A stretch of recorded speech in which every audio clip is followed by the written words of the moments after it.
Hello and welcome to Bury Our Bones With, the show that lives, breathes and dies the movies and TV shows you love. We are your hosts, me, Jimmy Murphy, and with me as always, the Royale with cheese to my value burger, Mr. Ryan Etherington. So join us as we switch our chainsaws for TVs, our gremlins for ghosts, and be prepared to get eaten whole by a big rubber tree. That's right, you're going to need a bigger leaf blower as we bury our bones with the 1982 haunted house in suburbia film, Poltergeist.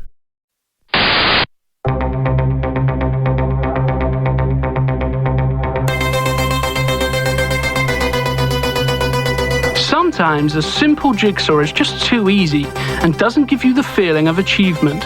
At Jigsaw Puzzle Land, every single puzzle gives you a chance of redemption. Their games offer a challenge unlike any other product on the market today. They even have uniquely designed puzzles for each customer available on request. They have a huge range such as logic puzzles,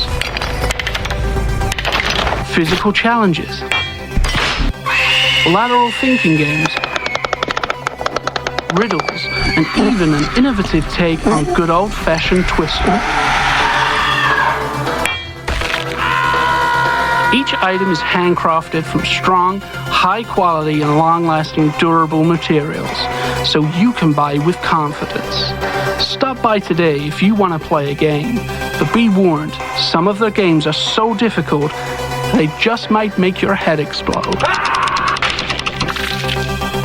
Jigsaw Puzzle Land, because the crystal maze is for pussies.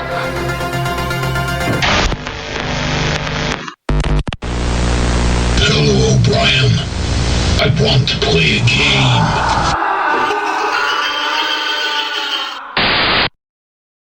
So Ryan, we're at the end of October. Halloween is approaching. The month of horror movies is drawing to a close. We began as we mean to go on badly. We began with one of your choices, the Ring and Ring, respectively. It's a good show, and we're going to close out the month with Poltergeist, a classic. I didn't realize it was actually 1982 until I looked it up.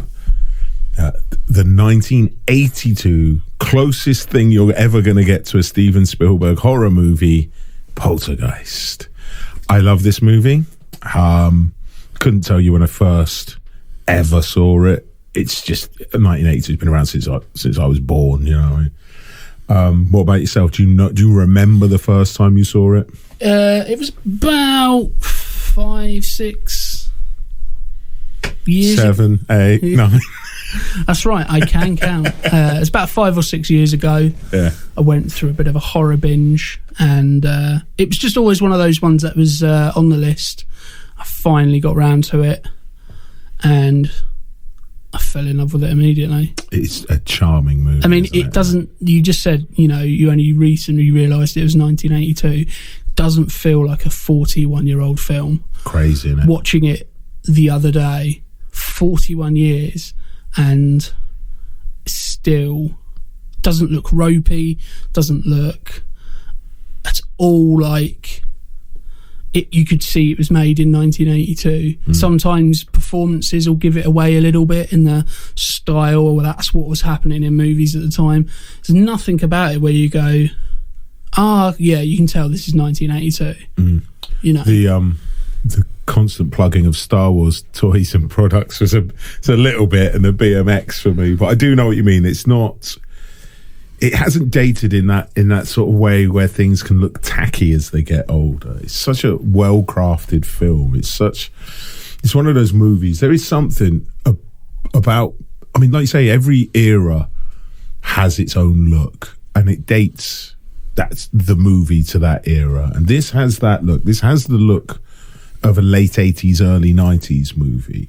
And for me, there's something about movies from the 80s and 90s, that sort of period, early 90s, right through the 80s, that to me, when I look at them, it must be because that's the era of cinema I grew up with, perhaps, but their look, those lenses they were using, the way they lit those films, the way they were shot, it's, for me, is the most pleasing cinema you can find. And this movie obviously is produced by Steven Spielberg and possibly even partially directed by Steven Spielberg, which I'm sure we'll get into.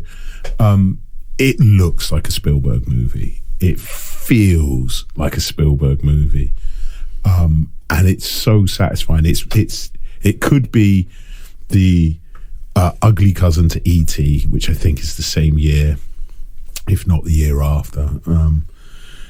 It's everything about that Spielbergian. Is that a word? Spielbergian. It is now. It's everything about his era of cinema that he's famous for. Those Raiders of the Lost Arks, those E.T.s, like in a horror movie, and it's there, and it's just like candy to me. It's like cake. There's that era of movies, that look, the way those films feel, have never been bettered.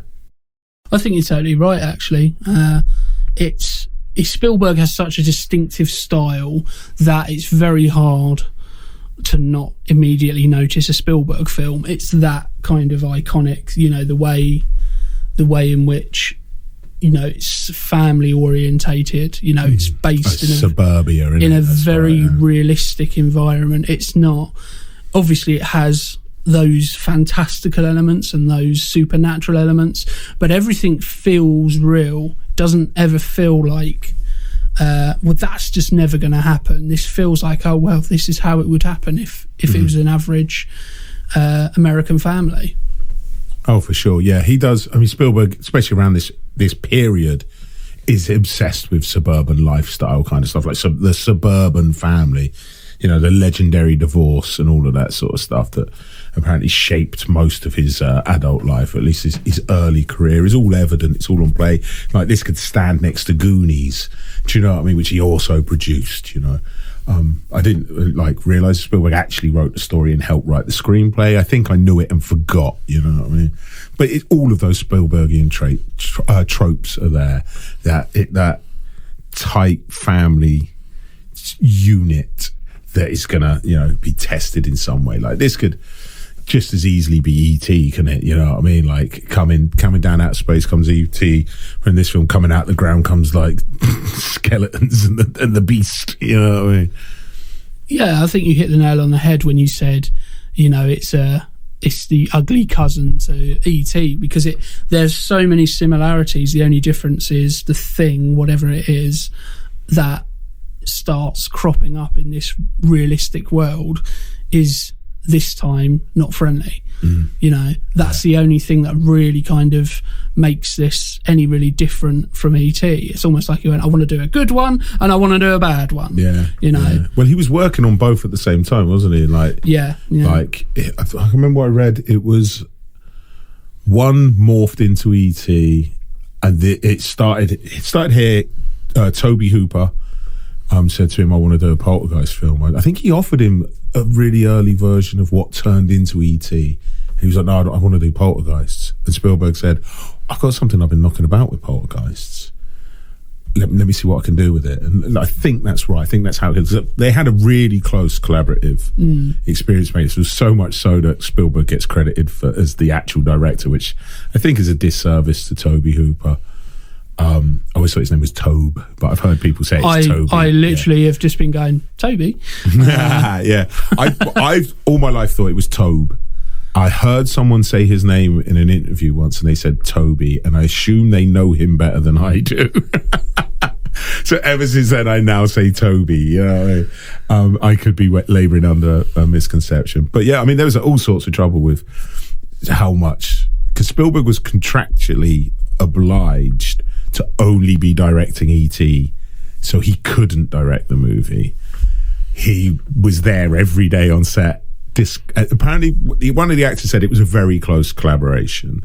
The two directors said it was, and then I think that when it got marketed, the film studio really pushed the Spielberg element to the point where I think I'm right in saying Tobe Hooper sued and got like 15 grand in damages and I know, right? And an apology from Spielberg. Sorry, I was heavily involved, but it is your film.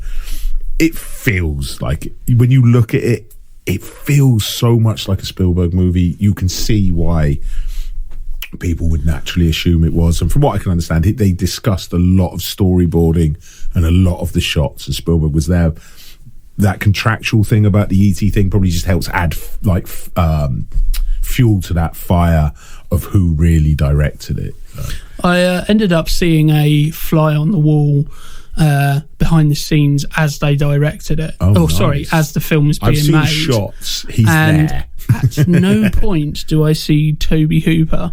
Really? It's just... Yeah. It's Spielberg talking to the costume designer, Spielberg talking to the set designer, Spielberg talking. I think this ties into like how they marketed the film, and I think, I mean, if you look at Tobe Hooper's output after, it's not a great deal of big notable films, considering this was quite. I assume it was a hit when it came out. We'll get into that, obviously.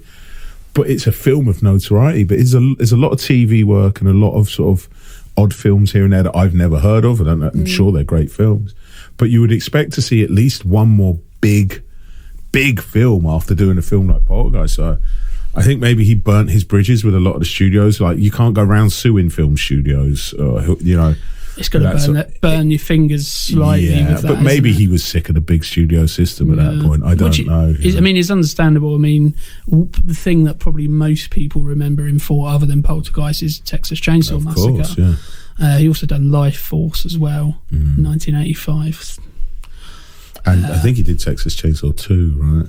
He did another one of them anyway. Sounds about right. So you can kind of understand why they were pushing the marketing on Spielberg, because we go back to it all the time, but it's a money-making business. Who's going to sell more films? Yeah. It's going to be Spielberg, especially at that time. You look at, is it Gremlins? Steven Spielberg presents Gremlins, is that right? Did he direct Gremlins? No, that was Joe Dante. It's Joe Dante, yes. I'm sure it's Steven Spielberg presents. Like, his name's Joe Dante's name's not there. Steven Spielberg's name is similar sort of stuff with Goonies and I guess this film. But he was, I mean, he still is a living legend. But at that point, he was cinema. Him and George Lucas, but Lucas wasn't doing the volume of films Spielberg. I mean, he's probably the equivalent now of someone like a Chris Nolan, like a Denis Villeneuve, like a Ari Aster. Yeah, that kind of you're going to see the next Spielberg film, that type of thing. So you can understand why they decided to push that a little bit more. So, we've spoken a little bit about a film. Let's give, for those who haven't seen, just a little brief rundown of the plot. So, strange and creepy happenings beset an average California family. The Freelings: Steve, Diane, teenage Dana, 8-year-old Robbie, and 5-year-old Carol Ann. When ghosts commune with them through the television set, initially friendly and playful, the spirits turn unexpectedly menacing, and when Carol Ann goes missing, Steve and Diane turn to a parapsychologist and eventually an exorcist for help. I mean, that little blurb there is something I would want to go and see. It sounds intriguing. I think, as you said, Spielberg was kind of a bit obsessed with that suburban family, that family unit, and I think that is the crucial point of the film that really makes it what it is, because I think without that family setup, it's very difficult we said it earlier in the Ring episode, it's very difficult to care about the characters if you don't like them. I don't think there's any of that family who are unlikable. I mean, the little boy annoys me a little bit, and I'll get into the reasons why. But, I mean, it's always a risk. And it's one of those things that Spielberg does well, is he usually casts kids really well. He usually gets them on the right side of annoying, because they can be quite annoying quite easily, child actors. And Spielberg's usually pretty good at picking out a good cast to avoid those pitfalls. Like you say, there isn't anyone in the family who isn't likable, really. Like, it's a good ensemble piece, One thing I was struck with when I was watching it was, like, like, I think he's mentioned that his wife's 31 or 32. I think he corrects himself. He says 31, and he's talking about her age, and 32. And I'm like, it's not old enough, is it? It's the same age as me. That's a bit worrying. I'm way past it now myself. I'm like, oh wow, she's like really. And it's like, well, hang on, how old's the kid? So she would have had kids. And I start doing the math backwards because in my head, like I'm pretty sure, I forget the actor's name. He's got one of those names like T.C. Riley or something, who plays the dad. Craig T. Nelson. T. Nelson, that's it. Yeah.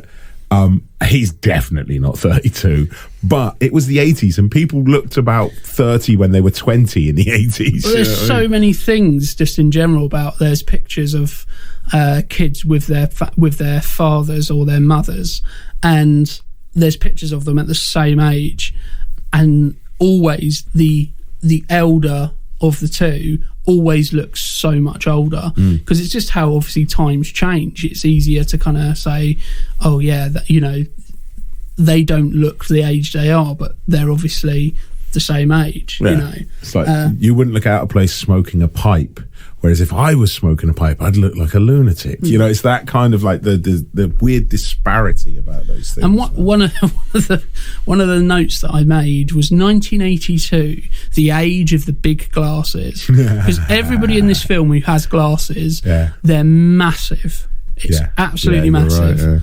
Right, so obviously that was a keen fashion thing at the time. But certainly I think a lot of people agree with us given the facts and figures. So Rotten Tomatoes audience score of 79%, which is a solid rating. IMDb score of 7.3 out of 10, which again is a solid rating. Most films that are not too bad are about 6, so that's a good rating.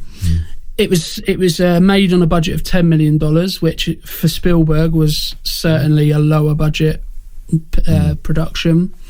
It made $6.8 million back in its opening weekend, so over half its budget back in the first weekend, and then made $77 million in the US and Canada.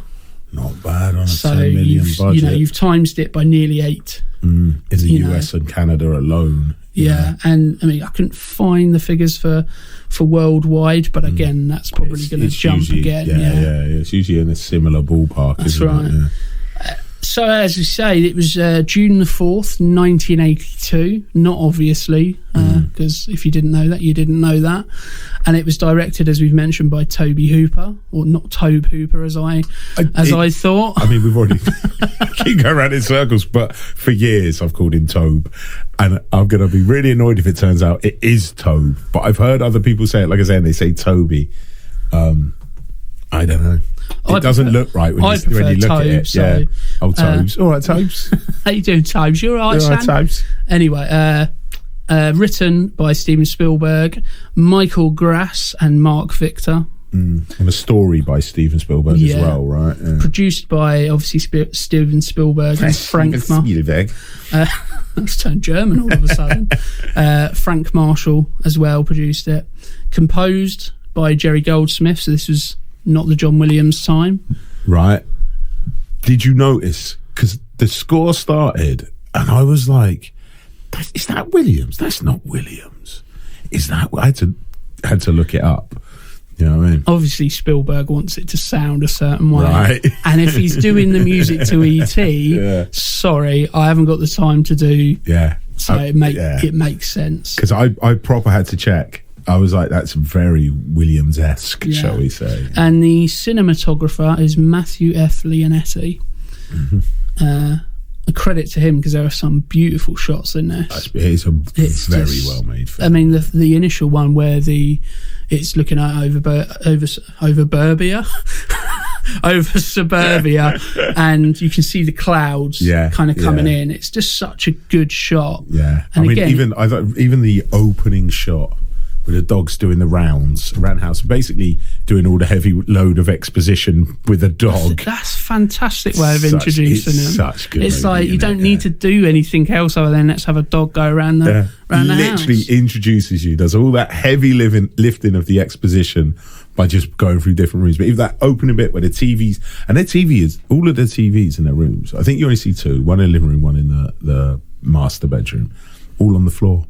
all really low down, and his TV watching chairs really low down. Now, I'm assuming this is how things were in America. This was the style of decor, but it really stood out to me. But it again just looked so satisfying. There was something so familiar about the setup, and you see the dad asleep in the chair, and the telly's on. I think it starts with like the national anthem, right? And it's as they're playing it out, and you get the dog go around. But even that shot, and then it follows the dog around. It's just so pleasing to watch as an opening shot for a film, you know. Yeah. Excuse me. Do you love it? You getting emotional? I just can't. I don't know what to do. Excuse me. Yeah, I think the cinematography is so good that it makes it look easy. It makes it look like anybody can do it. And as anybody who's ever gone behind a film camera or any kind of camcorder knows, it's really not. It's easy to do it badly. Yeah. And I think often people go straight to the director to say, oh, he directed it, that's great. But if you've got a bad cinematographer, it's so noticeable. But when you've got a good one, it's so unnoticeable because it just looks great, and you just think, if he's doing his job well, you don't notice it. That's right. Yeah. So moving on to the onto the cast, Craig T. Nelson, as we said, plays Steve Freeling, the father. Jo Beth Williams plays Diane Freeling, the mother. Beatrice Straight plays Dr. Lesh, who is the main parapsychologist. Dominic Dunn as Dana Freeling. Dominique Dunn, sorry, not Dominic. Right, Dom. So Dominique Dunn as Dana Freeling, and Oliver Robbins as Robbie Freeling, and then we have Heather O'Rourke as Caroline Freeling, can't say the words now, and then lastly we have Zelda Rubinstein as Tangine. And that's got to be the little lady that turns up at the end. That's the Exorcist, yeah. She's so good. Yeah. Steals the movie. There's often when we watch these things, there's someone who comes in and steals the film, and it's her in this movie. Even like, because this movie's got like, it's got plenty of like jokes in it. It starts off really light-hearted. It's just lots of jokes. The TV remote jokes. There's even the joke after the bird dies, and the kid's really upset, and in a moment they break, she's like, can I get a goldfish now? Like, it's just all these little light family moments in there, so they're setting you up for this happy suburban family. It's very light, but when even when in the depth of like, we're trying to save your daughter, what's the exorcist's name? Tangine throws two really good comedy moments in. The first one's when she's like, I'll go, she won't come to you. She's like, you've never done this, and I review. Yeah, you're right, you go. That is a beautiful comedy moment. I mean, that line steals it for me. I think it's brilliant. Yeah. I mean, that's right, go on. I was just going to say, she is literally the personification of charisma. Yeah. Like, she 100%. just comes in and just steals the show. Yeah. You know? Yeah. And the last one's at the very end, when it's still all a bit hectic, but they're out. And she looks at the camera and does her hair and gives it a little like wink. You know what I mean? Great stuff. But yeah, like that is the performance of the movie. So good. The moment I remember watching it when I was young and thinking like, oh man, she's super weird. You know what I mean? But it's just like, you watch it as a grown up, you're like, oh, she's amazing. I wish I knew her. I wish she was my friend. Do you know what I mean? I could listen to her tell me stories about the paranormal all day long. If this was now, she'd have a YouTube channel and I would watch it. You know what I mean? She would also have a very successful podcast. yeah, for sure. You know, I think it's a shame really, because she hasn't really done a lot else. I only know her from this. I did wonder if she'd done much else. She's done 16 Candles. She in 6? I haven't seen her for years. Southland Tales, which is a sci-fi film from 2006 with The Rock and Sean William Scott. Bit rubbish. And then what's that film called? Southland Tales. With Sean William Scott and The Rock? Yeah. Did they do Welcome to the Jungle? Yeah. They've done that as well. That's not the same film? No. Because that's got two different names, that film, hasn't it? Possibly. It's called something in this country, and it's called something else in America. I'm sure it is. Possibly. Yeah. And then she's done a little-known film, which I need to see but haven't seen, called Behind the Mask, The Rise of Leslie Vernon, which is like it's a mockumentary where it follows a serial killer. Sorry, I just burped. All right. Oh, you can talk again in a minute. Hopefully the burp came out on the mic, because otherwise that's just going to sound random. But I couldn't hold it in. I thought it was just because the idea of a mockumentary about a serial killer just made you want to throw up a little bit. I mean, it doesn't sound good. I think it's tongue-in-cheek. It kind of has to be. It's a real shame, because I think she's so charismatic that unfortunately I think she's kind of made it a little bit a rod for her own back by being typecast a little bit. I'd like to, if this film was made now, I'd like to think she would get a series of spin-off either movies or a TV show, because that's what people would want to see. Yeah. I think you on the money there. Obviously, I think we've probably addressed a couple of things. Obviously we've gone through the cast list, and unfortunately, Dominique Dunne died very shortly after the film came out. She was unfortunately murdered by her boyfriend.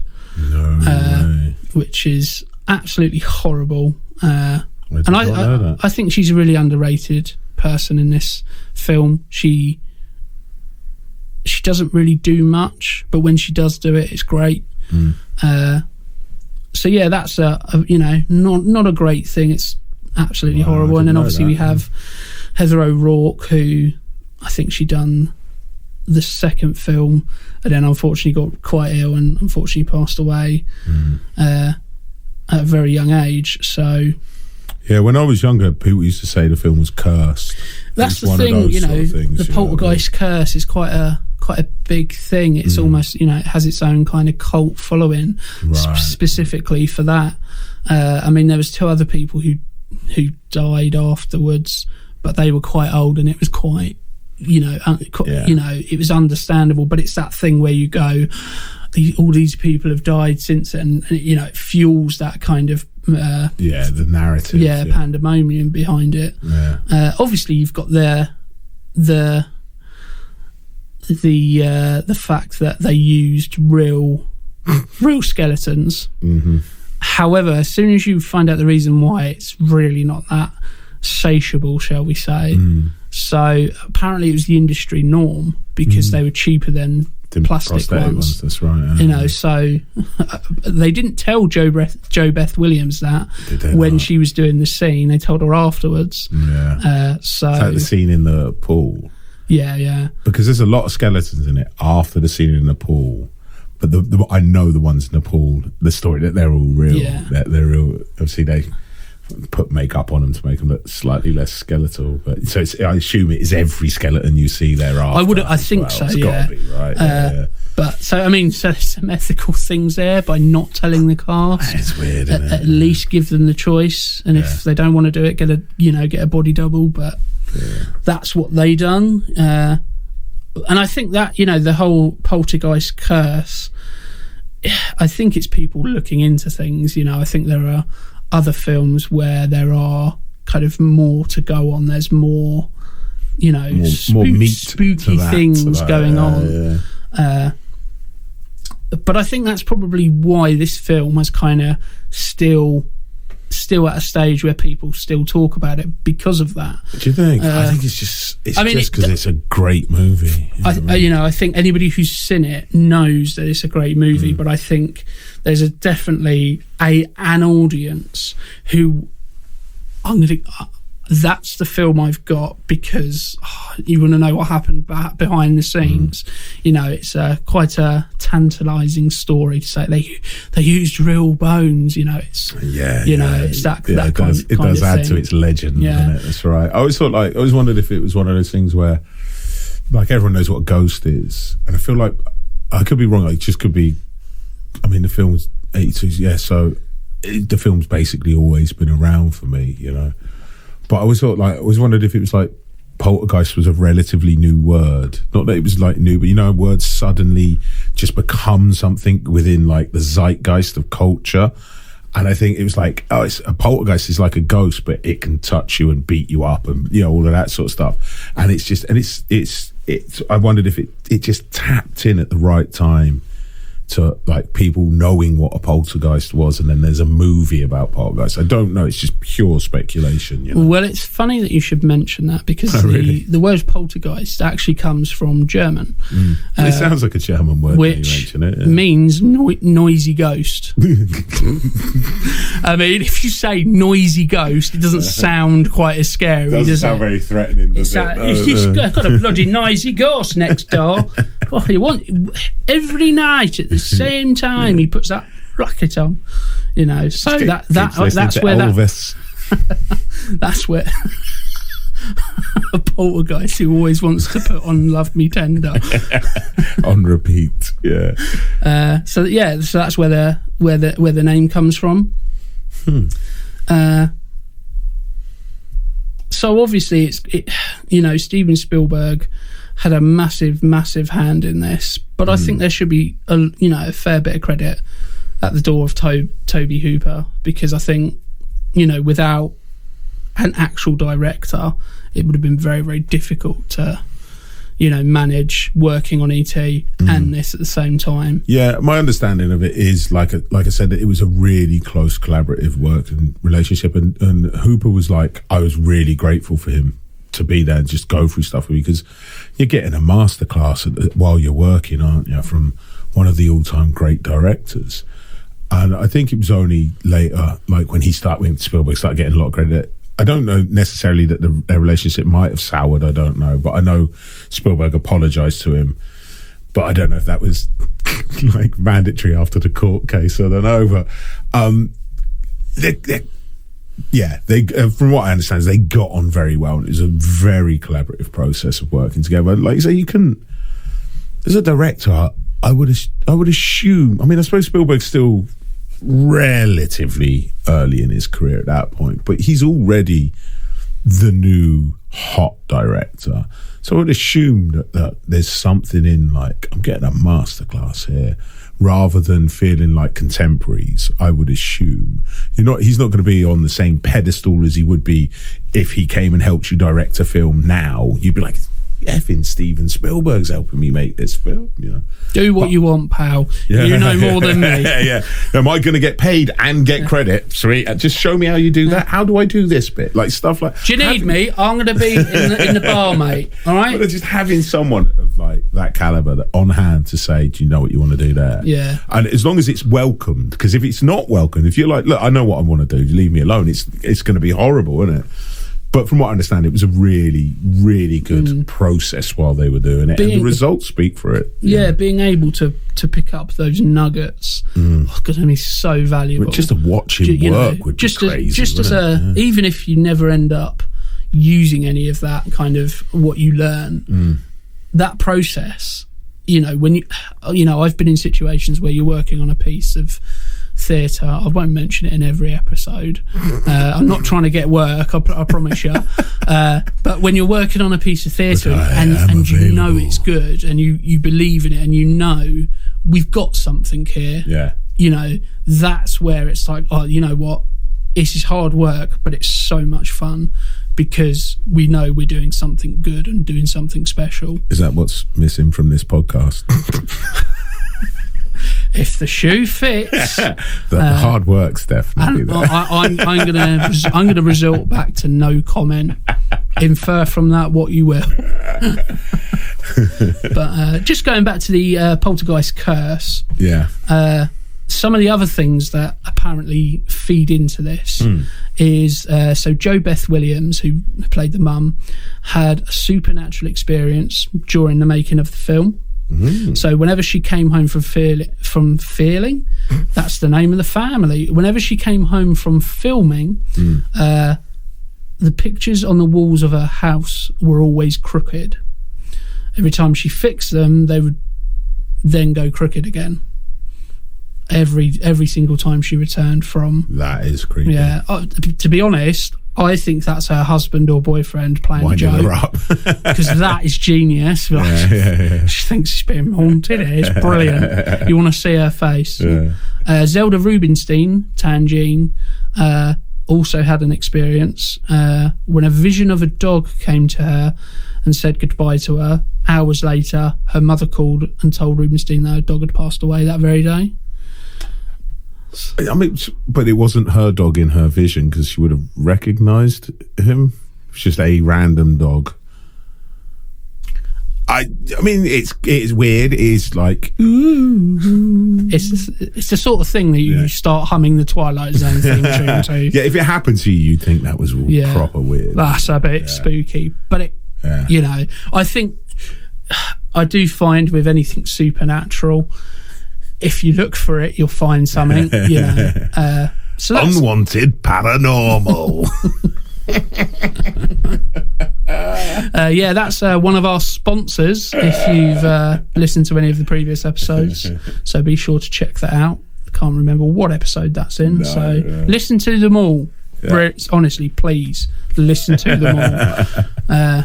I think that's probably where some of that kind of, you know, shtick comes from when it comes to the poltergeist curse. I mean, I don't see much in it. It's a bit like honest. You know, like the Pharaoh's curse of Tutankhamun and all that. Yeah. And you look into it, a lot of those people, like a couple of people died, and then like most of them died 40 years later or something. I mean, you got, and it's like they're all dead. You know, it's like I would think you've got obviously the Superman curse, which is more to do with careers, rather. I didn't mean to say it so. I was not expecting you to say that. I mean, basically, the Superman curse is obviously Christopher Reeve. Obviously, unfortunately, became paralysed after falling off a horse. He did, didn't he? Yeah. But again, that was many years later, and no way tied to the film. So again, it's people looking for it. I think they were saying about may have been a couple of other people who perhaps died. But it was more to do with, as soon as they worked on Superman, their careers started to just tank. Yeah, and obviously Richard Pryor in one of them. Wasn't too long after that he passed away. Is that right? Did he die shortly after that? Then? Not too long. I mean, probably a couple of years. But really, you know, these supernatural theorists will cling on to anything. Yeah. So I think that's Gene Hackman. He kept working for a while. I mean, you conveniently forget all the people who have gone on to do good things. You know, obviously Marlon Brando is probably the most obvious one. Where after that he kind of started to filter out and didn't really do much else. Yeah, I can't remember. I mean, what is Superman? It's like 79. 79, I think. Yeah, so he was on his way to being a total pain at that point. 87 was Apocalypse Now. Not the 70s, as you mentioned previously in an episode. I was literally about to say, I couldn't remember which way round I said it was and which way. I think that's like late 80s. Like, no, it's like 1979 or something like that. I can't remember. But there was another episode where I'm referring to One Flew Over the Cuckoo's Nest, and I keep calling it Clockwork Orange, and I'm like, it's got what's his name who plays the Doc in Back to the Future? Christopher Lloyd. Yeah, it's got Christopher Lloyd in it, and you're like, Christopher Lloyd's in Clockwork Orange. I'm like, yeah, and Danny DeVito. And you go in, is he? I don't remember that. I'm like, yeah, and I literally point to the poster on the wall over here that's like a picture from One Flew Over the Cuckoo's Nest, and I don't pick up the fact I'm literally saying the wrong name of a film. You know what I mean? So I think we should probably move on from highlighting all of the flaws in our podcast. So one quite cool little fact is that the house that was used to film the exterior shots is located in Simi Valley, California, and it's still there today. Really? I thought it crunched and shrunk. I know. It's amazing. I quite like that special effect. It's amazing what those American restoration programs can do. But that special effect, though, when it folds in on itself again, it's great. Still pretty good. It's like, because there's things like, you question, is this 1982? Yeah, because it's it's interesting the way they make it fold, which is really satisfying to look at anyway. It's like house origami. Yeah. And it's like... Which doesn't involve any kind of slightly obnoxious doctor. Yeah. What? Oh, house. Yeah. It's got to that stage of the podcast. Yeah, we usually get to the end of the episode where it just degenerates into private jokes. What was I going to say? Yeah, so obviously practical effects, CGI, blah, blah, blah, right? Anyone who listens to more than this episode will know episode 1 through 5. 3, 4, 5, 6, yeah. So this has what would be the equivalent of CGI effects in it. That sort of multi-layer thing where they would animate something and then stick it over the frame, which is the closest you'll get to in 1982 to a CGI. And they're the effects that will date quite rapidly. So you accept those in this film. There's a few. There's a few of the old what I call the Ark of the Covenant ghosts kind of stuff that you see in the first Indiana Jones film, marching down the stairs at one point in this, and it looks great, and then there's other stuff that's a bit more ropey. I like it when they open the door. That's also another great comedy moment when he's going, I once filmed a car moving across the floor. It took 8 hours, but if you watch it in stop motion or whatever, you can really see it. And T. Nelson just goes, yeah.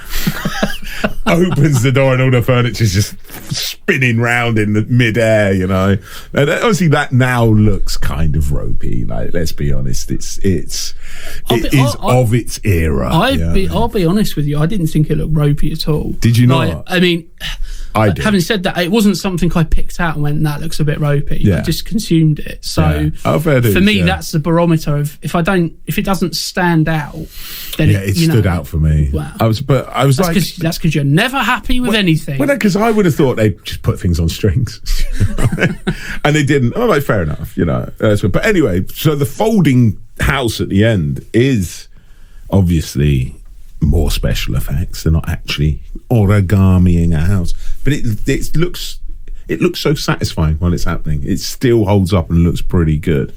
Well, that house is still there today, and it was actually brought by a family who hadn't seen the film prior to buying it, and then starting to wonder why there were so many people constantly walking up and taking photos. Really, it's just like, when they're taking photos, and then I think they started speaking to somebody after quite a long period of time of seeing lots of people, and they said, "This is a Poltergeist house." And they're like, what's that? And we're like, you've not seen Poltergeist? They went and watched it and they were like, oh. And, they seemed fairly okay with it. Would you buy that house? No, because I can't afford a house. But if I could, no. Did you not? I ain't going to risk it, mate. It's a bit weird, isn't it? It's a lovely house, though. Yeah. I did think that when it was, I was like, man... funny enough, a little bit like what you're hinting at here. I watched that and thought, I bet you that house probably cost about 10 grand, like in 1982. Or it's a big house and it's a lovely house. And then that part of me starts trying to work out, inflation starts going off. I'm like, now concentrate on the film, man. Concentrate on the film. One of the things you mentioned, obviously, the use of CGI in this, and I think it does the same thing that Jurassic Park does, in that it has a mixture of CGI and practical effects, and that's what makes it that's what keeps it standing up, because again, you're not seeing it for that long before it's a practical effect or before it's something that's a little bit of camera trickery or something like that. So you don't really have much time to kind of really stare at it and go, that looks ropey, apart from the scene that you said, that looks ropey. Well, they do one of my favourite things, which is like build a room upside down, spin it round, all of those sort of stuff. And it holds up. I mean, you know how it's done when you look at it. You're looking at it going, she's clearly like trying to look like she's standing up when she's not, or whatever. But it's still so satisfying to look at, because you're like, that's a good effect. It looks good. And it doesn't, even the fact that how it's done doesn't take away from the amazement of it. You still go, that looks really cool. I think that's kind of, one of the things that makes it such a good film. interestingly, one of the things I mentioned about the CGI, I think it's the first time some of the ghosts come out of the closet. And I don't mean in terms of their sexuality.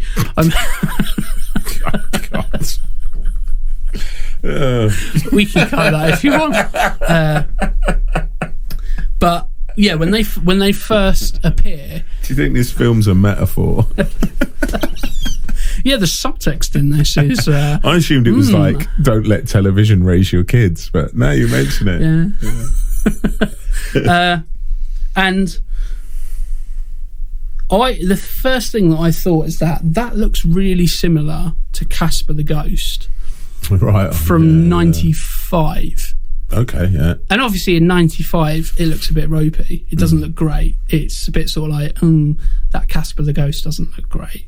But in 1982, I'm like, that's 13 years difference. And that's how, you look at things and go, well, it's still holding up if that's still what some films are held using. Up for a long time. Yeah, there's great special effects as well. I really like I forgot it was in there, when the dude pulls his face off in the mirror. And it's not a good puppet, I'm not going to lie. It's quite badly done. And it's quite badly shot. Like he's clearly in someone's arms. I can't quite describe it. I know this is not a visual medium, but it's clearly like, when you put your arms behind underneath someone's shoulders. Somebody else's arms controlling it. Yeah. And there's why clearly are his a lot arms of that also the same length as the entire length of his body? Look at the trajectory of his elbows. You're like, man, that dude's arms must be like dragging across the floor, But I still love it. It's something so pleasing about watching a man pull his face off. My first thought when I saw that scene was, I'm not being funny, but that serves him right for one, helping himself to somebody's steak in the fridge, and two, putting it just on a countertop without a chopping board or anything like that. Or anything. I was just like, I mean, not that you deserve it, but there's an element of going, well, karma, you have just dirtied somebody's countertop and shown no respect to their house. When you know that the house isn't exactly friendly, shall we say. I love that bit. That's another one of those practical effects with the steaks inching across the countertop. You know how it's done. It's so obvious, but it's so satisfying. And then how is it done? Well, I assume. It's so obvious. I assume that where the black grouting is, it's just rubber seal, and they're going along on a stick underneath, moving it like that. That would make sense. And then it gets to a point because it cuts, doesn't it? And then it starts like, I don't know, growing. I don't know how you wrote it. My favourite I think it is my favourite special effects in this movie, and it's a real low rent one. And I rewound it, I think, 5 times when it happened. It's the chairs on the table in the kitchen. So I'm like, well, that's one shot. That's clearly one shot. And I watched it and I was listening really intently to hear when it goes to the overdub, so you can't hear people going chairs moving and stuff. You can hear the audio cut. You can hear her walking back. Did you do the chairs? She puts them under the table. And when she's walking back, it's clearly dubbed. And when she opens the cupboard, that's clearly overdubbed. That's what I think anyway. And I'm watching. Oh, how do they do it? It's obvious how it's done, obviously.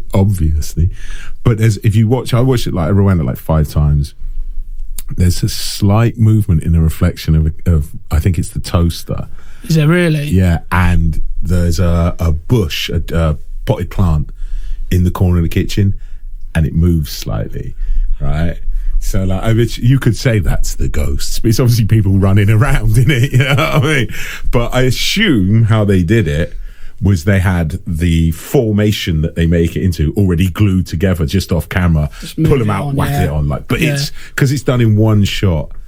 She walks away, walks back, and it's seconds. It's not a long, even if that is how it's done. Even that's impressive because you've still got to get the other chairs out. Yeah, and it's a round table. It's not just like you can. You've got to go to the other.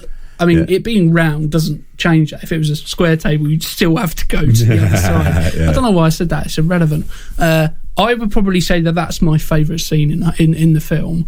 I think it's definitely one of mine. It's not my favourite. It was when it came up. Like you, I was like, that's my favourite scene, and I wrote it down. And then something else happens later on. I was like, no, that's my favourite scene. I just think it's so innovative because when it happens, you know, when you watch films, you're kind of always trying to guess what's happening, what's about to happen, where is this going? And that first time the chairs are all pulled out, you think, okay, she's going to move them, and then she's going to go to something else, and they'll be back to being pulled out. But it diverts your expectations and just does that. And I just think it's such a it one-ups your expectations. It's a subtle thing, again, subtle narrative thing to do, but it's so important to being in that position where you're going, I didn't expect that to happen. Well, it ups your expectations, and it does it like a magic trick. So even though it in a way takes you out of the film, because you go, did they do that? How did... But it's like you've just seen David Copperfield do something, because you're like, hang on, there's no cut. Like, the first thing I did was rewind it to see if there was a cut. There wasn't, you know what I mean? And I think that satisfaction you get from seeing something essentially low rent. It's not a big special effect. It's kind of just like ye oldie filmy, ye oldie magician trick kind of thing. Sleight of hand. It's so satisfying. A lot of distraction. Yeah. Look over here, not over like here. It could be. You could even be that. I'm going to have to Google. I wish I'd Googled it before we start recording this now. It could even be that the whole table and chairs is just on a thing. You lift it up and put another one in. You know what I mean? Like the whole floor. Yeah. Rather than moving 6 different chairs, putting a thing on the table. It might just be that they pulled one out and pulled the other one in. More sense. It'll be some magician's trick. That's how they would have done it, in the same way a magician would do it. Sleight of hand in it, and it's so satisfying. I see why it's your favourite scene, because I knew it was coming up, and I was like, I was getting all excited to watch it. Yeah, right. Like a kid at Christmas. It's so satisfying. And like, you could have... Right, this is the last thing we're going to mention about CGI, because this happens every episode. You could have done something way more spectacular with the CGI that would have been nowhere near as satisfying to watch. You know what I mean?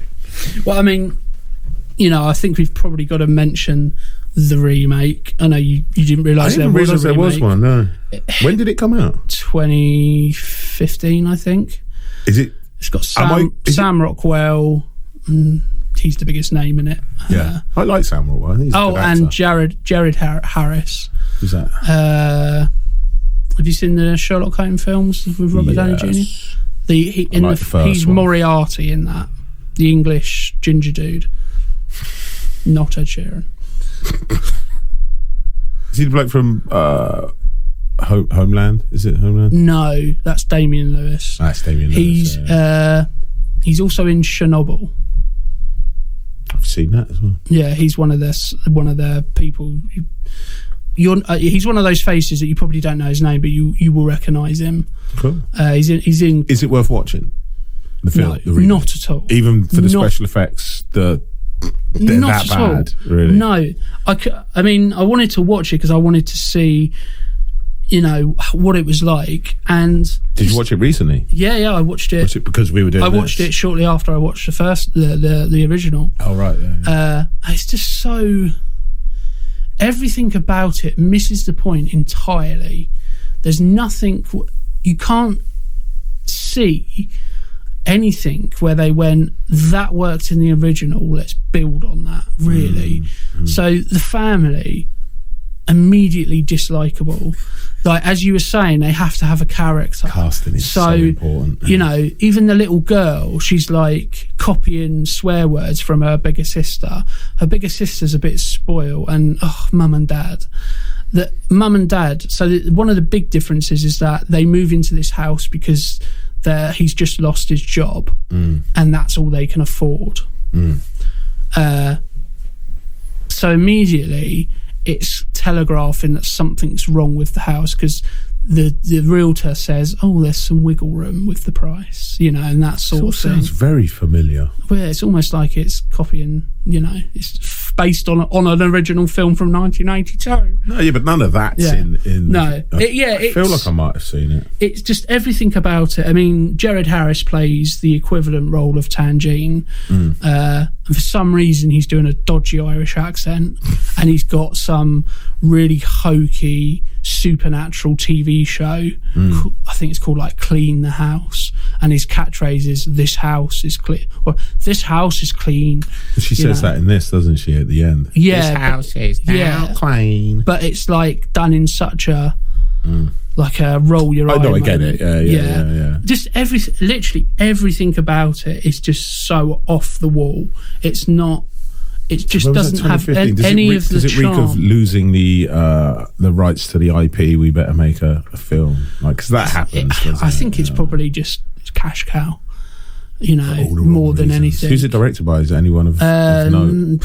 I don't even know, but I wouldn't say there's any direction. It's also got the really tall dude from Succession, the young, slightly hapless cousin from Succession. Yeah. And the sort of stoner character in Succession. You know, so one of the things I really like about the original is that very, very quickly the family believe. You know, they take it they just quite well. Yeah, but they believe really, really quickly that something isn't quite right. Whereas I'm a little bit tired of these tropes where it's half of the movie is somebody trying to convince somebody else. This is really happening. I'm not going crazy. This is really happening. That happens so much, and it's so tiresome because it's just the same old thing again. In the remake, they do exactly that. They just, you know, the little boy who is even more annoying. He's like he has this really weird, like, mumsy relationship with his mum. It's a bit odd. Like, we're getting into your deep-rooted psychological issues. Gets on really well with his mum. It's weird. No, it's like in a really sort of, like... It's all right, your mum doesn't listen to this. You can say it's fine. Say whatever I want. It's just a really weird relationship with his mum. And then he's the one who kind of discovers things. like similar. It's really weird. They get on. It's just so strange. But they don't. That's the thing. They don't really get on. Like, there's points where they do, and then there's points where they don't. And there's this scene where... Well, that sounds like every relationship. They do a play on the chair scene, and rather than it being the chairs, it's a stack of cards in, you know, like a pyramid. CGI. Oh, so and you see it the flies at the screen. God, and again, I'm thinking that could be far more effective if it was just normal cards and on a string, and it just falls. And a fan. All that. So much but better. on wires, essentially. Yeah, he then runs downstairs, and the family are having a bit of an argument about whatever. He's trying to tell them, nobody's listening to them, and then all of a sudden the mum just goes, "Will you give it a rest?" and like shouts at him, and he goes running off, and it's just like, oh, God, here we go. That's why this film is... It just doesn't have any work, heart, because that's one of the, as I say, one of the things that I really like about it is that most films don't just have people just go, "Oh, it must be a poltergeist then." You know, I just think that the scene shortly after the chairs where Craig Nelson comes home and they're like, "You've got to see this," and it does it with the chair, and his performance of the amazement of seeing this chair and the way he goes up and it inspects the chair, it's kind of like half like, this is a bit freaky, and half, this is amazing, and it's brilliant. And then they start trying to do that with Carol Ann. You know, they put the football helmet on and she goes across, and that's, again, it's almost like it's a bit of fun. You know, I mean, that's what's interesting about this film is it's just short of 2 hours, but it moves. This film moves. In the opening scene with the dog, as we discussed, within, I think, less than 5 minutes, Carol Ann's talking to the TV. Now, they leave it alone for a little bit and then do the more comedy character development bits, but they've already given you a little taste. She's talking to the static on the TV. She's having a conversation. They're looking at her. That's a bit weird.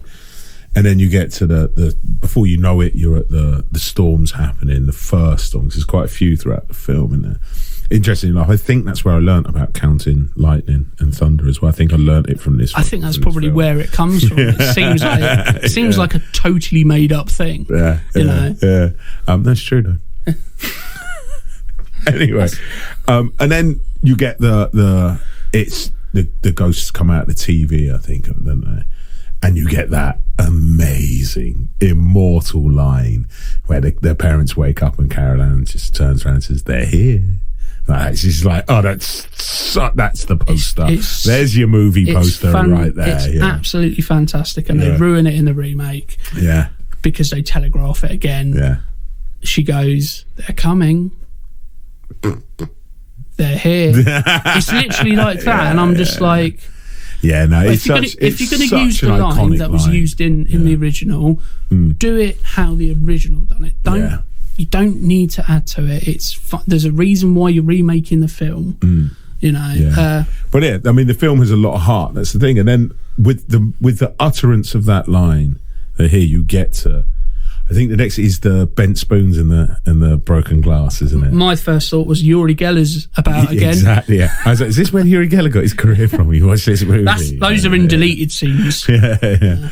But and then straight from that you get to the chair scene that we talked about, and then the sliding chair scene. T. Nelson goes back, and the mother says to him, "Remember when you were younger and you had an open mind?" Right? Just think about that. Which is kind of funny because before that, they put the kids to bed so they can go smoke weed in the bedroom, which is like the most late 70s, early 80s parenting thing in a movie ever. You know what I mean? Even when the kid walks in and the mum takes one last hit and puts it out, I'm like, wow, you just couldn't do that in a film. Apparently, it's because it's good shit. Yeah. Is that right? But there's just a lot of heart. The core of the movie is that Spielberg family unit right there. And on that note, it's strange. I've seen this film a lot of times. I don't know how many, but a lot of times throughout the years since I was like a teenager, I suppose. It's the first time I've seen it since I had a daughter. Right? And someone had warned me about this sort of stuff. When you have a kid, like, stuff involving kids in perils in films might upset you. I cried 3 times while I was watching this movie. It was really hard to, like, when I started crying the first time, and I was like, maybe I shouldn't have picked this movie, because I actually didn't want. I was like, I don't know if I want to watch this now. And there was 3 points out of the film. The first one was when she's hanging onto the bed, when she's getting sucked into and I was just like, I found it. Even now thinking about it, it's kind of upsetting me. I found it really hard to watch because my daughter's like 3 months old.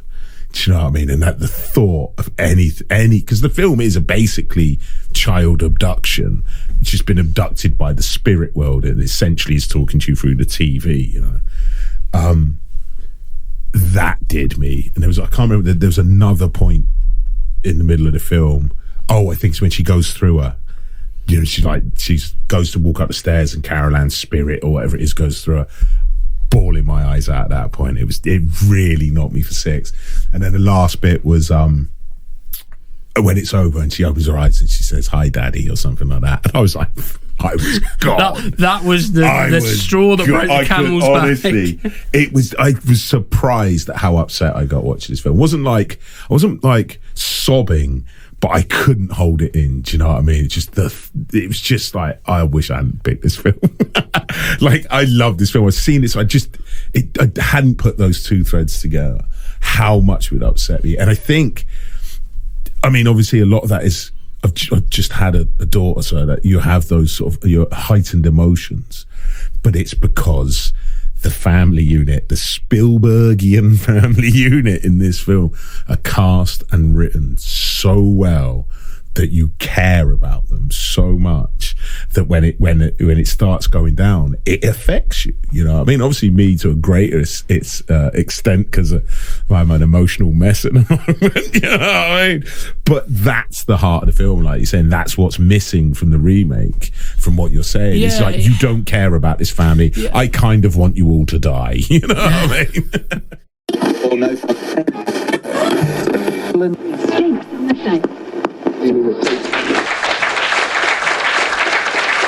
Hello and welcome back to Deal or No Deal, where before the break, Gary is hoping to find a low number in box number 6.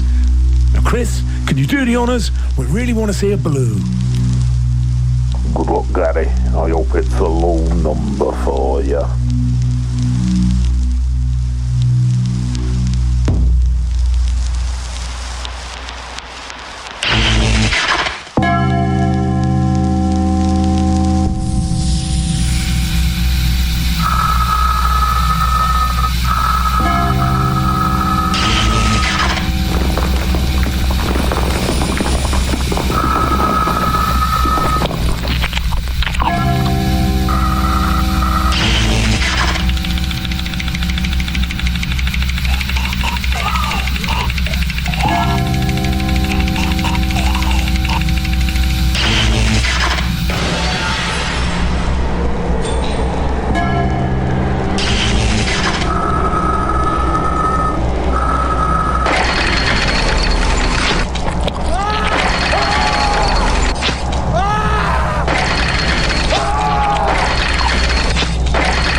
eager to play, yet so reluctant to admit it. You will know suffering not seen since Mr. Blobby.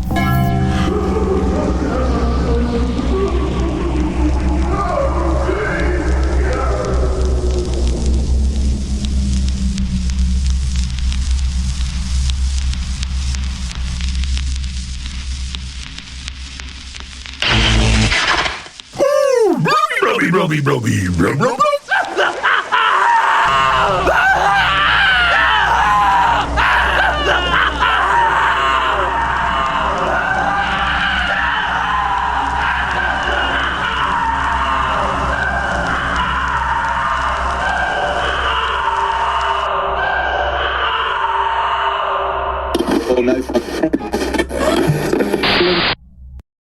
One of the things that Spielberg, mentioned about, but when he was casting, was that I need to believe that this is a family unit, and that comes across so well because it's just, and sometimes it's just an intangible chemistry thing that you can't put your finger on. When actors work together, you think, for example, let's put De Niro and Al Pacino together. I knew you were going to say that. It's the classic one, isn't it? But let's put. It's like if I talk about casting, I'll be like, Tom Selleck was supposed to be Indiana Jones. We've got our go-tos. Like, we know. Bob Hoskins was supposed to play the big ghost. I mentioned I don't like CGI. But he said it has to be believable. And big ghost. Big ghost. And again, that comes across so well. Yeah. And I think the person who's, for me, other than Tangene's character, who steals the show, has to be Heather O'Rourke, because that's the Carol Ann who's the one who gets abducted. She is good in this movie. It's such an important role, because if you're dislikable, we're not going to care. We're not going to really be too fussed about. It'd be so easy to be overly sweet as well. Because she's so, she's just the real kind of, personification of innocence. She's funny in places. Can I get a goldfish now? Yeah. It's brilliant. And the face she pulls when she sees her mum about to drop the bird into the toilet. It's like, and again, that comedy comes through. It's so important. So when she is even taken, a bit when she's like doing the chair trick, the kid's bored of it already, and she's like, ugh, this again. My bum hurts, or whatever it is. I'm getting So so when she is taken, we really kind of it pulls at your heartstrings, as you just said, and then we really want this to be resolved. And going back to the thing about you saying about the pacing of it and how much it it flitters through everything. It's something like 20 minutes until some real spooky stuff. Less than half hour for sure. Lots of spooky stuff has happened. It's under 50 minutes until they've got the experts in. They're already in there. Again, that comedy that runs through, it's the thing of even the experts are like, this is too big for us. I mean, that's the thing. This film sets up so many tropes. I don't think it was following the tropes. I think it sets up so many horror films. Like we were talking about this in the previous episode about The Ring. The man who wrote the book for The Ring said, I'm a big fan of Poltergeist. And when I was watching Poltergeist, having just watched The Ring, I was going, how did I not put these two together? When you said, let's do The Ring, and I went, let's do Poltergeist. It wasn't a conscious decision. And I was like, The Ring owes so much to this film, but so does The Sixth Sense. Like, they literally at one point explained the entire plot of The Sixth Sense, which would come out nearly 20 years later, like 99, I think, The Sixth Sense. Yeah, something like that. And they're talking about, people are dead, they don't know they're dead, they just walk around doing their normal things. And I'm like, that's literally, isn't that like word for word what it says in You've given away the film? twist, Jim. Yeah. And it's like, the tropes of the of the paranormal experts who come around. It's one of them looks like Cillian Murphy. I'm like, if that was now, that's Cillian Murphy, right? And then I thought, looks a little bit like Stephen King. Cillian Murphy should play Stephen King. And right, hey, you heard it here first.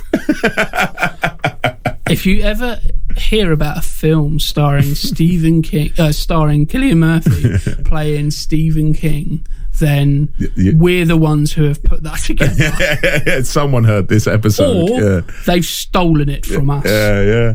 But yeah, so you've got him, then you've got the sort of like, there's the older woman, like, and they're kind of students. He seems to go to a university for this, I think. I'm right in saying that. I've seen that so many times since. And then they're out of their depth and they have to bring in the weird outsider who's an expert, you know, whoever that version is. In this case, it's a small woman from Texas who steals the movie. But those tropes I've seen again and again since. And I just watched this movie going, I always loved this film. I didn't realise how influential this film was. It's sometimes really difficult to kind of place it back to where things started. And the thing for me, you hear about, you know, it was built on an ancient Indian burial ground. You know, I'm like, it's not quite an ancient Indian burial ground, but is that where that trope started? Yeah. Let me think, because that's The Shining as well. The Shining's it's an Indian land, isn't it? And so I can't remember if it's an Indian burial ground, but it's Indian land. That's probably where that started. Possibly, but until I just thought of it then, I thought it was from... I got a feeling it might be in the sequel. I think it's Poltergeist 2. Yes, it was a cemetery, but before that, it's an Indian burial ground. That's where the Slender Man in it, isn't it? The skinny, yeah. I'm sure it's from Poltergeist 2. But that's so good. The way that's played, where they eke it out just a little bit when he gets him to come up. You could live up here and look down on these peasants. What about the graveyard? Oh, we already moved it once. Don't worry about it. And he's like, well, I guess that wouldn't upset anyone. All this stuff. And then... So you get that, but you're like, they built it on a graveyard. And then you get to you moved the tombstones, but you left the bodies, didn't you? And all that bit. I nearly swore then.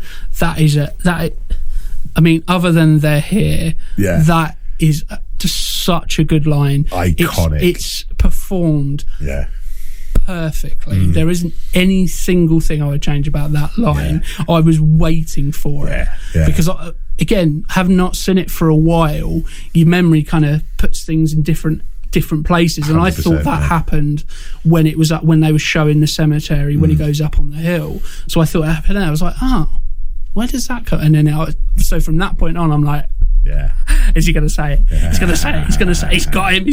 You moved the cemetery, but you didn't move the bodies, didn't you? It's brilliant. It's so good. You know, it's so good. Yeah, money shot right there. You know what I mean? It's so good. But this film's full of those things, like you say. I'm not 100% sure where the Indian burial ground thing starts from, whether it's The Shining or this. I'm sure it's in the second movie. It is an Indian burial ground that they built. That's probably where it's coming from, because I think I might have seen the second one first for some weird reason. As far as I can recall, the second one's a good movie. Yeah, as far as I can remember. It's been a long time. My overriding memory of it is it has a lot of flashbacks. He's kind of like he like kidnaps her from a mall or something. I forget now, but he's like I seem to recall him being in a cave, and he's like a cult leader or something like that. I forget the exact plot, but as far as I can recall, it's a good movie. I'm going to check it out very soon. Because I kind of feel like I need to see the next episode of it, which is interesting. Like, because talking to like what was my favorite scene, and then as I was the chair thing, and then I was watching, I was like, oh no, this is my favorite scene. And I assume they're talking about the same person. Like I said, I haven't seen the sequel for a long time. I can't remember. Is that bit where she's explaining to her family what's going on, the little lady, and she's like, she's in there and like they're attracted to her life force and all that. She's the one thing they haven't got, which is life, and it's a connection to memories of love and la da la da la da. And I think that's where the speech she goes about. People are dead. They don't know they're dead. They're walking around. Right, and then she goes, "Now brace yourself. there's also someone else in there. He lies to her. He keeps her close and whispers in her ear things only a child could understand. And to her, he looks like another child, but he is the beast. And I'm like, oh, that's when my eyes are going, and I'm like, ah! You know what I mean? And that, in that moment, I was like, no, that is such a well done scene. It just ramps. It starts off and it builds and it ramps. I think as soon as we get Chanjing's character, there's just so many bits where it's like, you know, one of the things I really like is when she's like, talk to Carol Ann, talk to her, tell her not to go into the light. Yeah. Which one of you is the more disciplinarian? I was about to say, and then they start arguing. It's like, it doesn't really matter. Argue about this later. Yeah. I like the bit when she's like, tell her you're spanking. He's like, I don't spank my children. I was like, 1982. I still got spanked for years after this film came out. Quite progressive parents. Yeah, it's great stuff. Yeah, argue about it later. Yeah, it's just so... And she's like making her scold her child. It's just, it's heart-wrenching stuff, man. You know? I think the only thing, as I say, I touched upon it earlier, the only thing about the family unit that, and again, it's not something I would massively change. They're just little kind of pet peeves. Is the little boy. Oh yeah, you mentioned it. He annoys you. Seem to have a problem with little boys in films. That sounded creepy. Wow, sounded weird. Okay, I need to think about things before I say them. But he kind of annoys me in some elements. You know, I mean, first of all, why would you have a creepy clown at the end of your bed? Like, just move it. Yeah. You like, move the clown, please. Because I'm gonna be honest with you. Tops and tails the film as well, doesn't it? Him trying to throw a coat over its head or something. Like, even if it wasn't a clown and it was an equivalent sized fluffy animal, something just looking at you at that age in the dark when you're just creepy. A bit half sleepy, it's not going to be good. Move the clown. Yeah. The other thing, I mean, it does lead to a brilliant kind of father-son bonding moment. But when he's saying about he's scared of the tree and the lightning, I'm just like, well, close the curtains then. You've got them there. That's what they're there for. Yeah. But he doesn't. And even after his dad's come back, and he says it's scary, like his dad doesn't mention it either. He's just like, no one closes those curtains. You will stare at it, but you'll be okay because all you have to do is this. Yeah, and you are going to get eaten by that big rubbery tree. And those are kind of the only things. But as I say, those are just small things, really tiny pet peeves that I know are kind of something. I was going to say. I something else I had to rewind twice to check, and I wondered if it was on your copy as well, or whether it was a glitch on my DVD when I was watching it. So the chair scene, when he's sitting against the wall, mine cuts really badly, and they're at the neighbour's house. It's almost like mid-sentence, and I couldn't work. I rewound it and was watching the timer on my DVD, and it didn't jump. And I was going to Google it, I forgot, to see if it was well known. It's literally like they messed up the edit.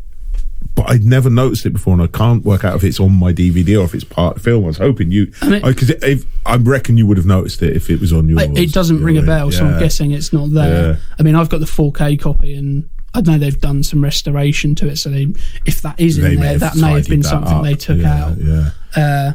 Something else I wanted to mention as well, talking of casting. And also, it's worth noting how quite often happens with these things when we look back at films, even the Ring film, we're saying the Naomi Watts character probably wouldn't be handled the same way now.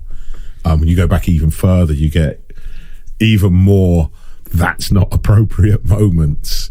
So there's the bit where the schoolgirl, the eldest daughter, is leaving the house and the construction workers are like, they're like basically wolf whistling at her. I forget what it is. And her mother's watching this and just laughing like, one of those, that scene's pretty messed up. There's always problematic things when we watch films from yesteryear.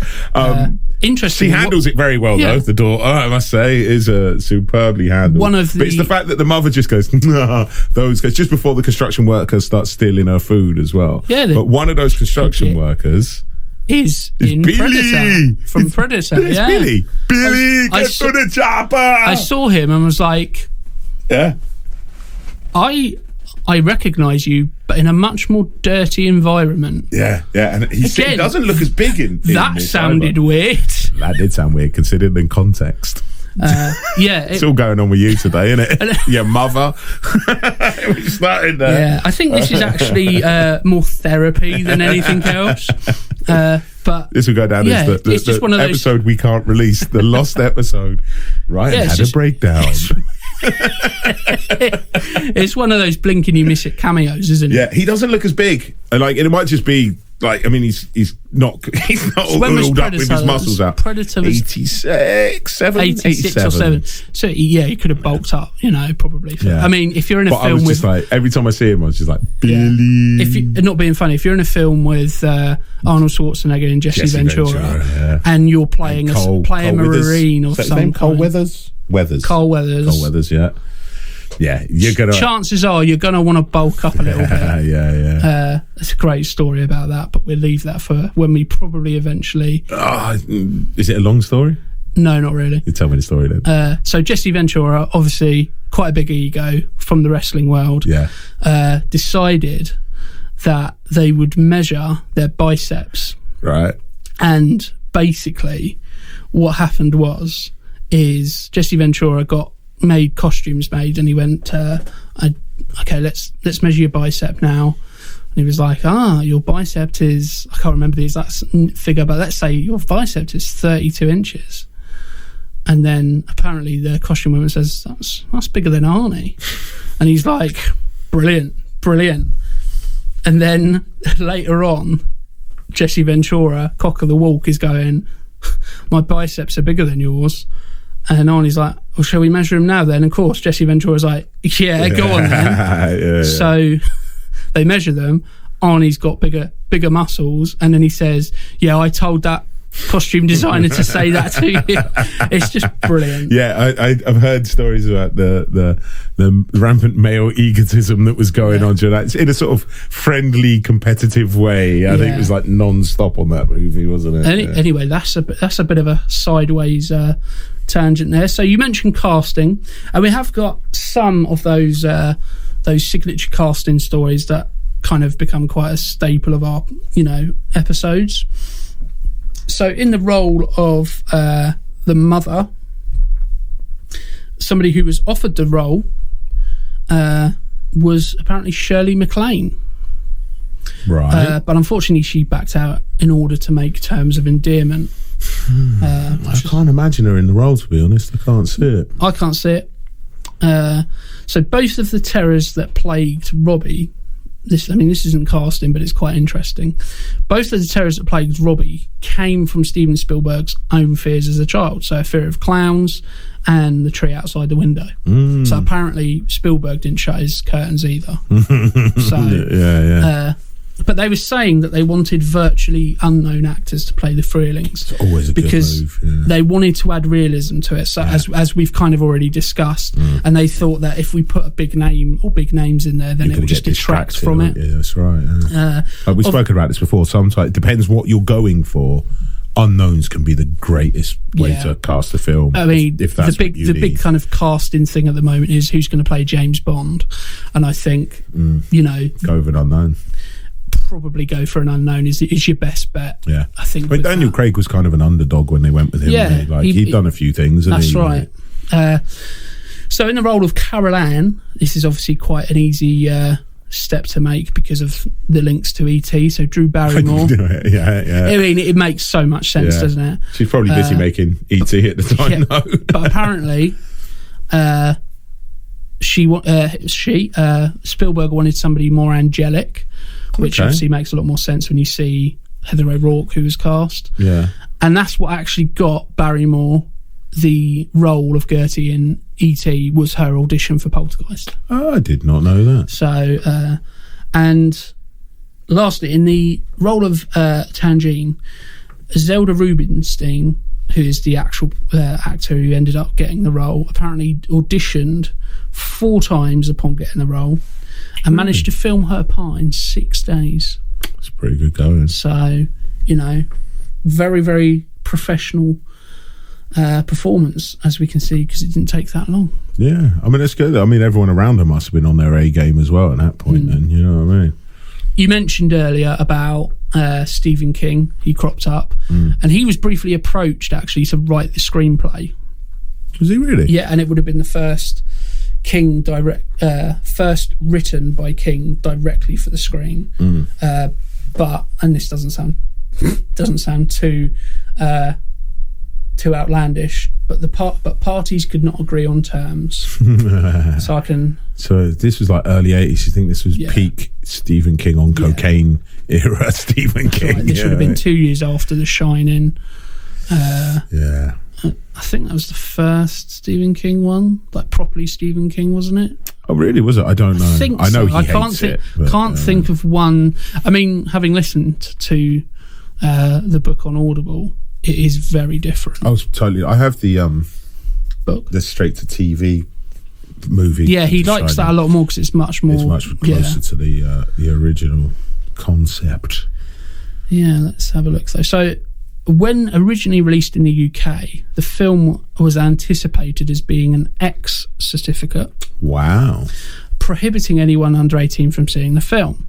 This rating was also printed onto the poster art, and this was due to a delay in the BBFC's introduction of the new 15 certificate, which replaced the old AA rating. Obviously, the word for poltergeist is German for noisy ghost. Every time I read that, it makes me laugh. And as we've mentioned, the special effects were good, and they were nominated for Oscars but lost to E.T. Steven Spielberg, he won either way. Either way. And the same thing for the score as well.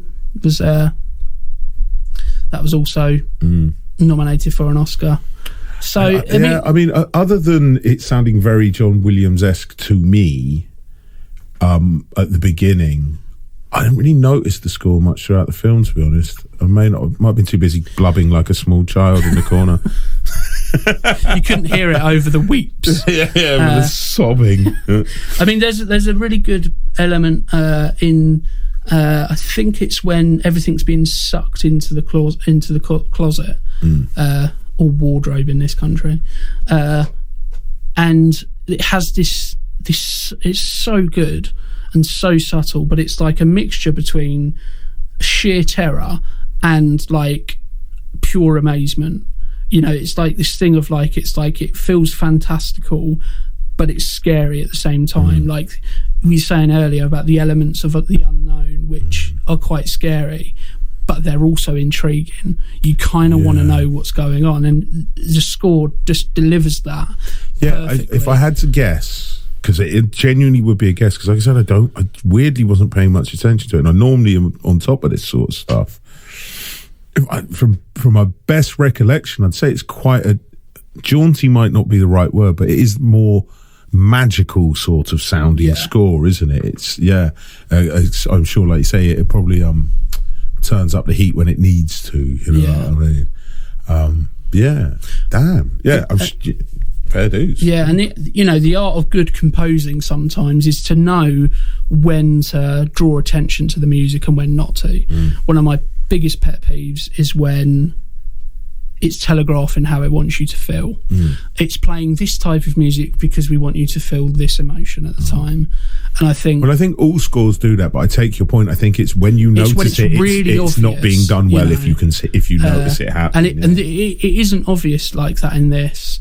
You know, I think there are times where the score needs to really, come out of its shell. And I think this film perfectly dances that fine line of when to show and when to kind of, to hold back. Yeah, I think probably the fact that I didn't even notice it means it was a perfect marriage. Do you know what I mean? It's perfectly suited to the film.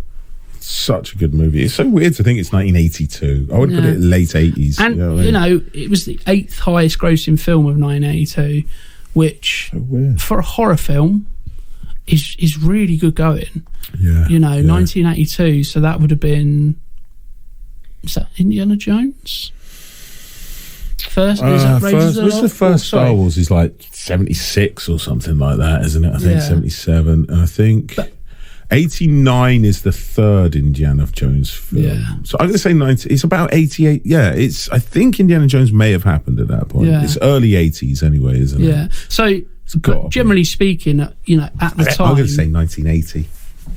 That's right. If I had to count, I'm going to say it was 1980. But generally speaking, the type of films that were coming out at that time, just in that era, that would have been a lot of competition.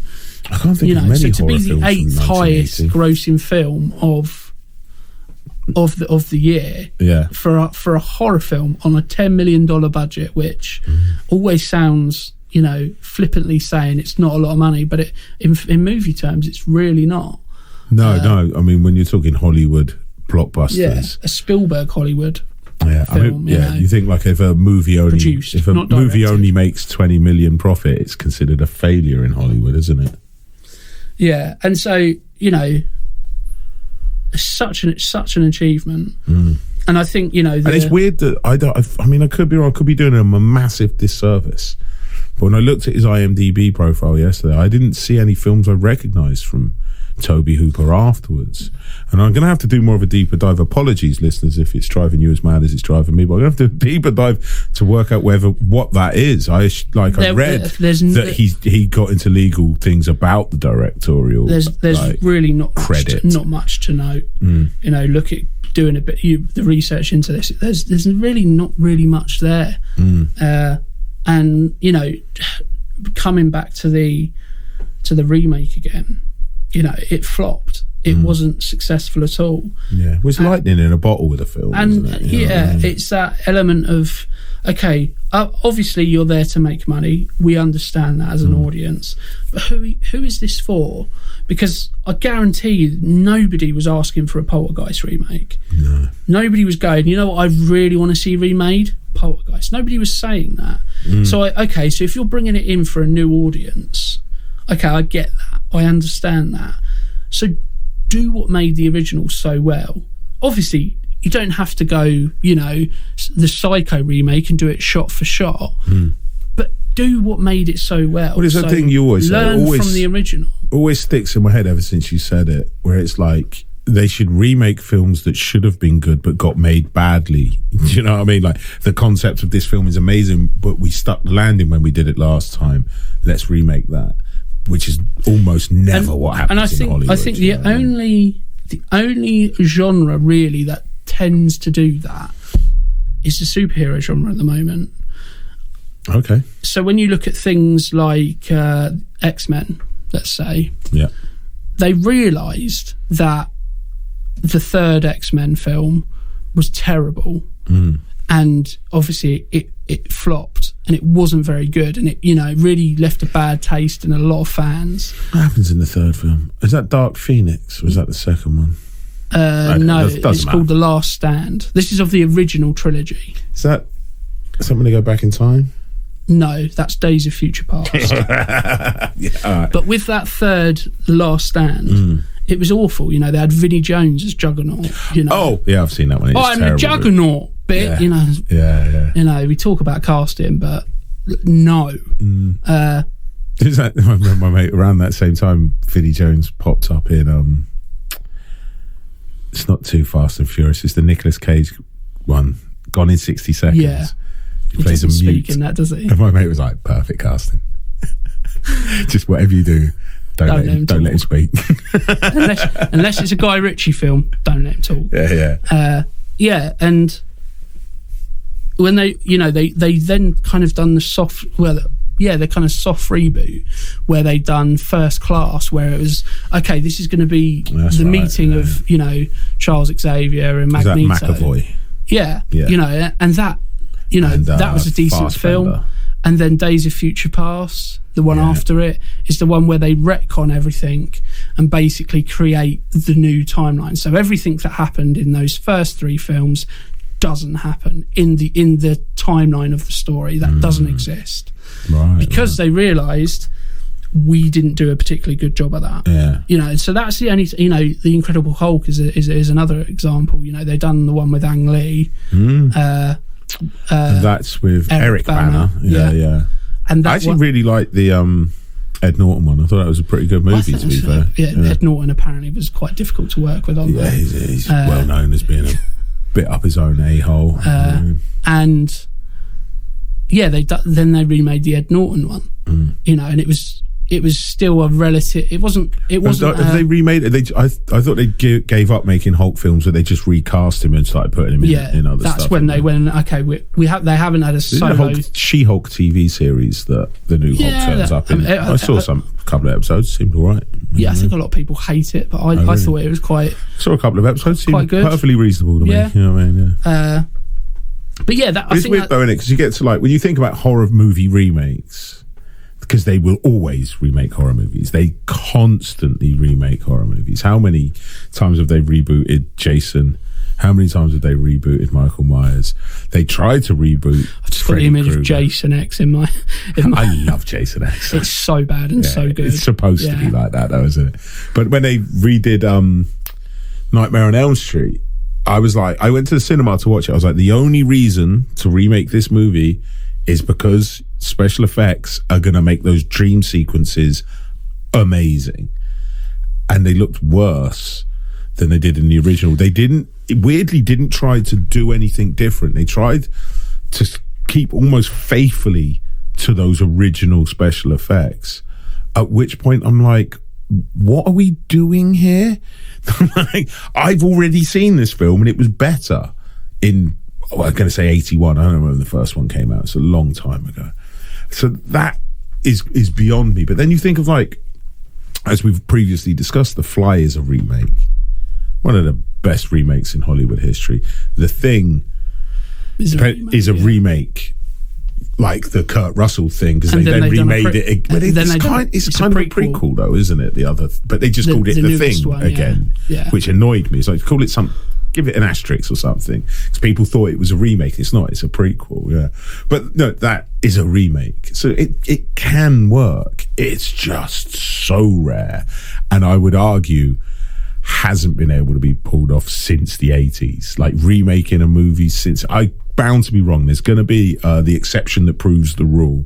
But off the top of my head, I can't think of a single remake that is better than the original. Funnily enough, everyone handbags on the Rob Zombie Halloween films, the two of those. I don't think they're as bad as people make out. They're all right. I think they're perfectly serviceable films. You know what I mean? I think, again, it probably appeals to a different audience. I think part of the appeal of the original Halloween is it's that slow stalking kind of element, whereas I think obviously that one makes it very much about the gore. It's very visceral. But there's a place for it. I didn't think they were too. I think the first one's better than the second one. I saw the second one first. Bizarrely, I didn't even know he'd done the first one. And it was back when video stores still existed, and I saw it. And I went, I didn't know Rob Zombie had made a Halloween movie. Oh, it's Halloween. I'll watch that. And I rented it for like 50p or whatever it was. And I was like, this is a good movie. And then I went back and watched the first one. Yeah, I mean, whilst we're on the subject of Rob Zombie, it kind of brings me to a point that we don't really have horror directors anymore. James Wan? No? Who am I thinking of? There's a James Wan horror director. Yeah. Now you said that, I've gone, I forgot about James Wan. And Rob Zombie. Mainly does horrors. And Eli Roth is one. Eli Roth, that's what I was thinking of. Is that Blumhouse? Yes. Yeah, that's Eli Roth. So there are, but I mean, and now I think of it, I can't think of it apart from Wes Craven and John Carpenter, Clive Barker, Tobe Hooper. But do you know what I mean? It doesn't feel like we have horror directors as much anymore. Yeah. I feel like we have people who direct horrors. Peele. Pardon? Jordan Peele. Yeah, I mean, his one's venture. He's storming it. You had M. Night Shyamalan. Yeah, I wouldn't say they're horrors, though. I'd say they're thrillers. More than anything. Oh, I don't know. Hang on. The Sixth Sense is a horror movie. I'd say that's a thriller. Nah, it's got ghosts in it. It's definitely a horror movie. This is an interesting point. Which I was going to get to. Where is the line between horror and thriller? Well, exactly. So, I think you were talking to me about this. You're like about Should Steven Spielberg do horror? like return to horror, I think is what you said. Yeah, it's yeah. like, well, he's skirted around horror. This is, as we said at the beginning, the closest thing you'll get to a Steven Spielberg horror movie. He wrote it. He had a heavy hand in the making of it.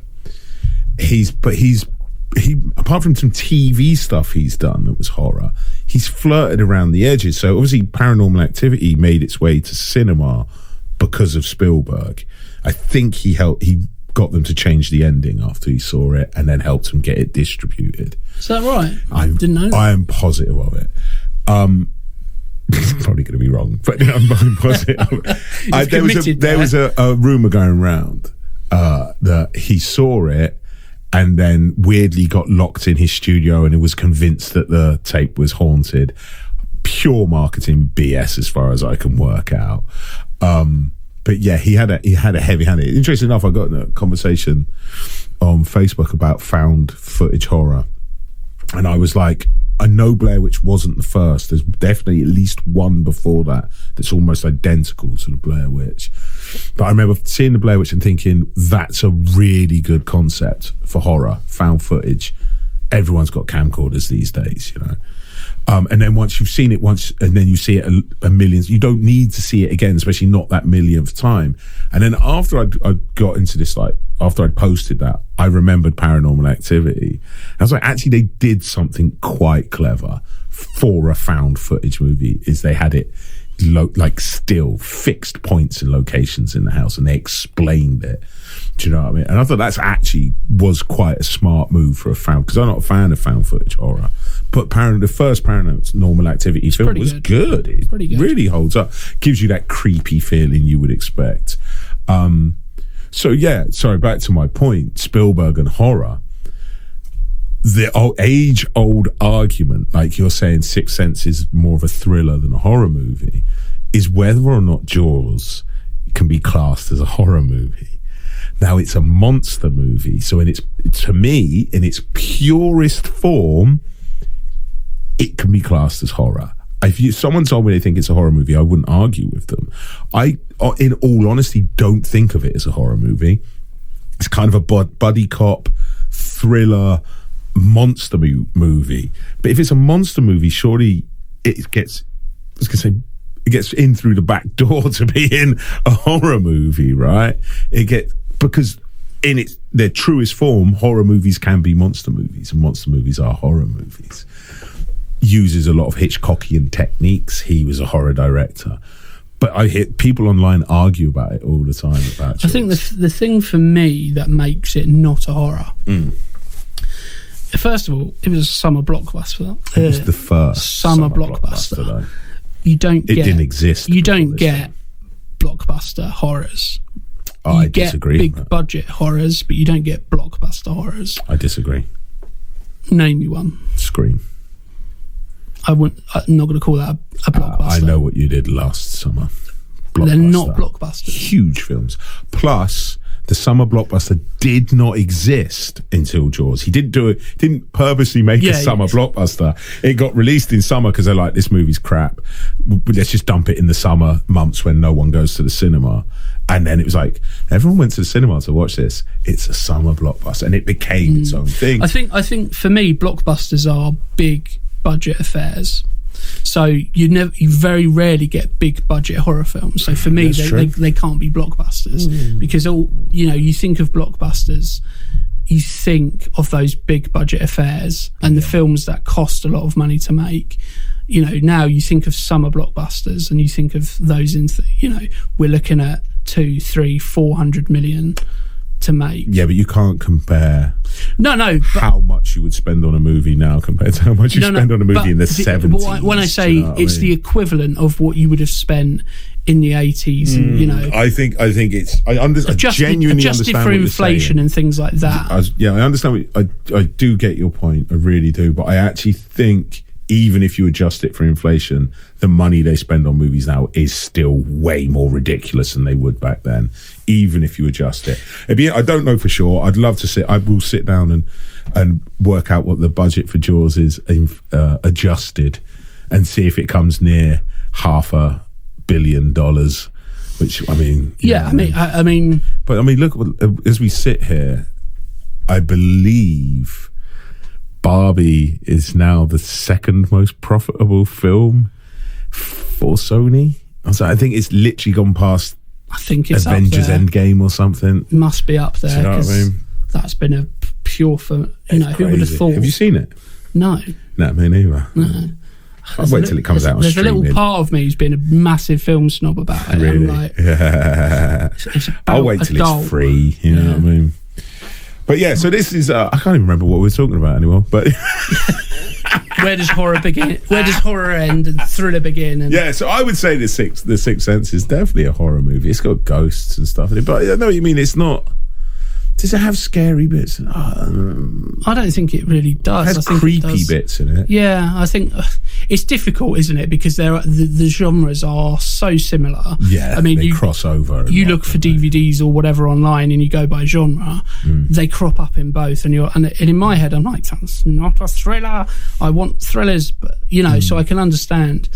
Oh, we were talking about directors. Yeah. I just don't think we don't really have like prominent horror directors in the same kind of breath that we had them before. I think we do. I just think their films aren't very successful. But that's not that they're not successful. They do not reach the same plateau. You know, that's right. As I say, Eli Roth is probably a big in the horror genre. Him and James Wan, I think, are your main players, and obviously Jordan Peele is. Like I think Jordan Peele's a little bit of an anomaly because his films are really well written. They don't really have tropes. They do. They play with the tropes. They play with in them the best way. Have you seen Nope? Nope. Nicely done. I mean, it's supposed to be really good. Yeah. I think it's a little. It's one of his more. It's aliens in Nope. Yeah. He basically said he wanted to make a film where if you were watching it, you would think you were watching Close Encounters, and then halfway through you realise you're watching Jaws. Nice. And and that makes so much sense. And but it's one of his ones, like it's a bit like Marmite. People love it or they hate it. So his those films are really well written. I think Eli Roth is. I genuinely can't think of, apart from Hostel and. It's torture porn, isn't it? Yeah, obviously it's that different kind of style, which it's like mid-noughties, is it roughly? Yeah, Saw, around that Hostel, sort of time, all those films when those. I remember them just seeming Hostel. Yeah, I remember seeming brutal when I first watched. It's not that bad now. I bet it's really tame. Is it Hostel 2 where she cuts his misters off? Is it Hostel 3? It's not the first one, I'm sure. The third one, I think, is a really different remake. I think the second one is. Yeah, I think the second one is when that happens. Because the dude who gets his unmentionables detached from his body at the end of the film, spoilers, I do apologise, turns up in I'm sure it's him. He turns up in How I Met Your Mother playing a receptionist, and every time I see him I'm like, pretty sure that's the bloke in Hostels. I think it's 2. Yeah, the first one is the one where he gets the back of his ankles cut. Yeah, cuts his Achilles or whatever it is. Yeah, so that's the bit that proper sticks in. But yeah, that kind of came out at a similar sort of time to things like Saw, which is obviously James Wan. But those are really the only kind of 3. Did Eli Roth do Cabin in the Woods? Yes, I think he did. He did, yeah. Do you know what I mean? That doesn't, and as you say, they're perhaps not as successful. I think those films aren't considered classics as such. And I don't know if to be fair, I don't know if that's just because not enough time's passed. Could be a sign of the times. Yeah. I think we live in such a postmodern world now. Like we were talking about this with my wife yesterday, and I was like, I can't remember exactly what we were talking about, but it must have been. Oh yeah, it was because we're talking about The Ring being made in 2002. I'm like, it's 20 years ago. 20 years ago. And you start doing that thing like 20 years before that would have been 1980s, would have been Poltergeist. And then you go like, what's happening, right? Talk about blowing my mind halfway through. And it's like, what's happened since 2002 now? Not much. That's how it feels. You're like, well, not much has happened. We said it in the Fly episode where, the distance between now and The Fly is the same distance between The Fly and the original. It's greater. I think it's like 10 years. Sorry, there's more. It's 40 something now, so it's more. Yeah. But it feels so much. So you think, and even again, like you've just said, The Ring from Poltergeist, which, as we've kind of mentioned, is quite heavily influenced by it feels so far away from the 80s, and it's only 20 years. It's not, and you go, okay, but that's the same amount of time since The Ring to now, virtually, and it doesn't. The Ring doesn't feel dated or old or anything. Apart from the CGI in places, you don't watch this and feel like you're watching a piece of nostalgia, do you? It's utterly crazy. I think, bringing it back onto Poltergeist itself, I think, obviously I've mentioned the remake and it just not being very good. I think all that film made me do, and I'd already just seen it, I'd watched it the day before, it just made me want to put the original back on. Really? And that is perhaps the only positive to come out of it. It was so bad. Is that some people may watch that and go, why does everybody hark on about that original? The remake is terrible. Yeah. How can the and they may go back and watch it and it gets a new audience that way. Because there's not going to be a franchise made or, a distant sequel from the others because it just flopped so bad. I mean, on IMDb it's got like a 4.9 user rating, and look, I like crap films. There are films for him, we mentioned Jason X, terrible, but it's brilliant. It knows what it is, that film, and there's so many I think films, that's the difference in it. That film knows what it is, whereas so some films are bad, are just trying too hard, aren't they? Are just terrible, but I love. And it's not even, it's Poltergeist, the remake isn't even that. It's not like this is so bad, I'm but getting it's enjoyable. That impression that you really don't like it. It's like they decided to take everything that made the original great and do the opposite. You've got a really good, realistic, heartwarming family. Let's make every character in the remake unlikable. I mean, that's the thing. It's like you look at the success of something like Stranger Things. It's Spielberg. It's the influences through that are so tangible, so 80s. It's so tangible, so 80s in its, and they're doing it on purpose, obviously, and that's why it works. So it seems odd to me that you could then remake a film like Poltergeist that is essentially the most Spielberg horror film you're going to see, and go, let's not do any of that. It gets it so wrong. Yeah, and but it's so easy to do. We were talking about the difference between CGI and practical effects, and whilst it's not the same argument with that, the one thing I was expecting is that, the CGI in the other one isn't bad by any means, in the original isn't bad by any means, but considering that at every opportunity it's more is thrown in your face, like even it sounds louder. That kind of thing. There's a scene in it where the ball rolls along the floor and it just hits against the wardrobe, and it sounds like somebody's taking to it with a hammer. It's that kind of. Sorry, mate, because they have the tennis ball scene in the original. Yeah, and it's such a simple, divisive trick. You wouldn't do it that way now. It wouldn't be fantastic enough for a modern film. Yeah, and then you watch it in the Poltergeist, and it's like he writes number 1 and number 2 on 2 tennis balls, and they throw it through one and it comes out the other, and it's just, and then they do the rope, and it's just like simplistic, works perfectly. Like it's a slight white sort of misty look on the ceiling, simple, straightforward, and the modern tendency is to overdo everything, isn't it? That was the thing. I was thinking, okay, well, at the very least, the CGI in that, when they first show the parapsychologists the room, the first time they show that, well, at least that has the opportunity to look great because of all the stuff going on. And it's like because they're doing everything opposite and how everything was kind of going on, literally the only thing that's happening in that room when they open that door is the curtains are blowing and the wardrobe door is just banging a bit. That's it. Right, and it's so you're doing everything to the umpteenth level, putting it to the max, to the point where it's so obvious what you're trying to do. There's jump scares, everything's louder, everything's more in your face. And then the one scene where it needs to be in your face, they dialed it back. You don't do it. It's just a missed opportunity, because I think there is an audience for. I like the idea of things being remade in its kind of.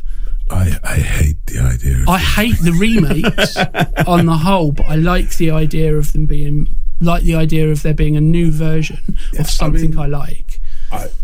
We've had this. I think we had this conversation during the Fly episode for sure. I wouldn't mind if they didn't always suck. That's the thing. That's why everybody hates remakes, because they always apart from The Thing and The Fly and probably a handful of others. But they never bring anything new. Like I said, with the Nightmare on Elm Street thing, I was thinking at least the special effects will be good, and they weren't. The only good thing about that is Jackie Earl Haley, the guy who plays Freddy Krueger. I prefer Robert Englund, but he was wasted in that. If you were to put him in the 1980 version, I think he would do something great. Not going to be Robert Englund, but it's going to be something great and something different. Yeah. And as I say, I like the idea of, okay, it's been some years since we've seen Poltergeist. Let's try and recreate that magic in the bottle. Let's try and get a new audience, or at least let's return to that intellectual property, because there is an audience who want more of that. Yeah. I understand that, and I like the idea of it, but as you say, they're always terrible. There's very rarely, apart from a handful, ones where you go, do you know what, that's better than the original. Like I say, I'm convinced it hasn't happened since the 80s, but I'm sure there'll be exceptions to prove the rule, you know what I mean? So in terms of legacy of Poltergeist, we've kind of hit upon that. I think we've kind of covered it, but one of the things that I just kind of wanted to kind of mention is what I find so interesting about, we've obviously been saying that it doesn't feel dated.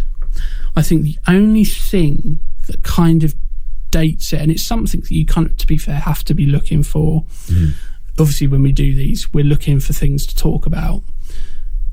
The fact that the TV has that white noise places it so firmly in a particular time. Yeah. Because that was my first thought when it comes to the remake. Yeah. But how are they going to do that? Because TVs don't do that anymore. Yeah, if anything, it would be a screensaver or saying, we can't find anything from this source, you know, or it'd be this TV will be turning off in 5 minutes, something like that. Yeah. It doesn't have white noise. Yeah, but there was a whole horror franchise called White Noise, wasn't there? Now I think about it, it was obviously inspired by this as well. Sure, Michael Keaton was in. Yeah, he was in White Noise, which is almost, it's not the same premise at all. No one got sucked into TV, but it is the same premise of people who are dead trying to communicate through the television. He thinks he's talking to his wife, but I think it's actually the devil or a demon or something. It's a lost thing, isn't it? Like detuned frequencies, white noise on a telly, those things that used to exist. You can't use them to get as a plot device anymore. So how do you remake something like this? Like we were laughing about The Ring in the last episode. It was like a cursed download. You know what I mean? It's how do you get that? I don't know how you realistically would be able to do a film like this now. I don't know if you need to.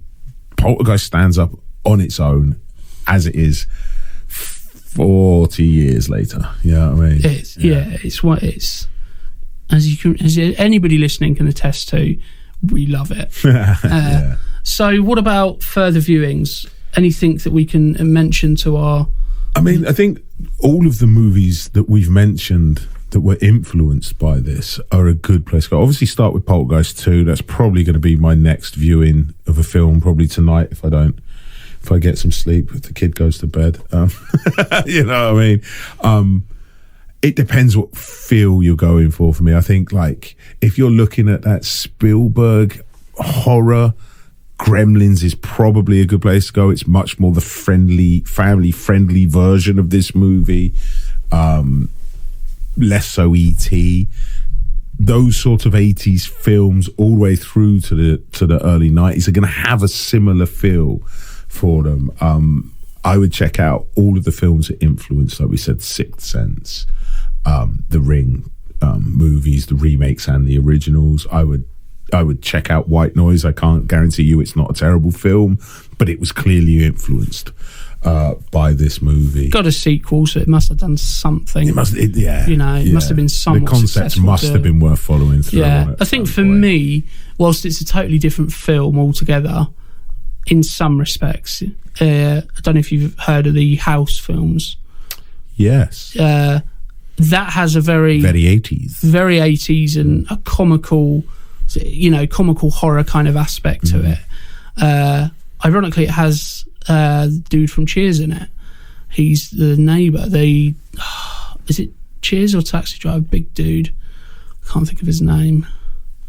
Ted Danson. No. I think he's one. It's definitely Cheers. He's Norm Peterson.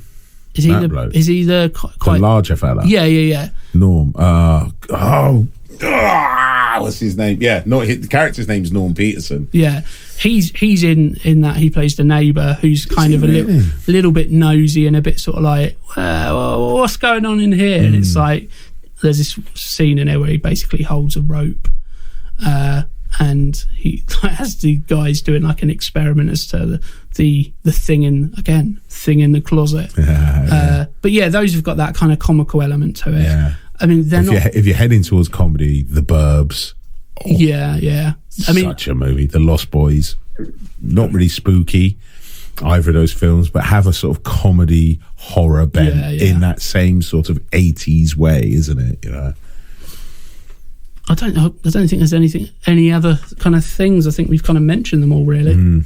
It's weird with a film like this. You inevitably, when you're trying to think of something to recommend, you're heading down a Spielberg path. Films that are either by Spielberg or like Spielberg or of that Spielberg golden era.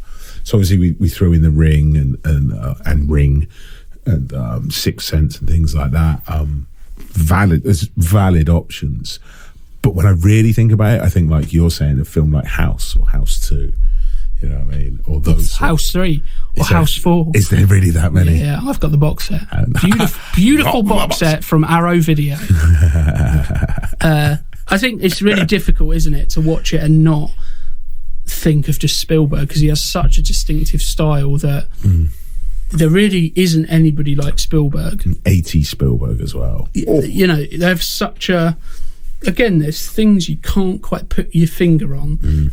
Just make it. It's the lenses, the film stock, the lighting, everything, isn't it? Excellent casting, all of that. He knows how to make the right choice in a film as well. I mean, I think he knows what he's doing. I've heard that about him. Yeah, apparently it's quite good.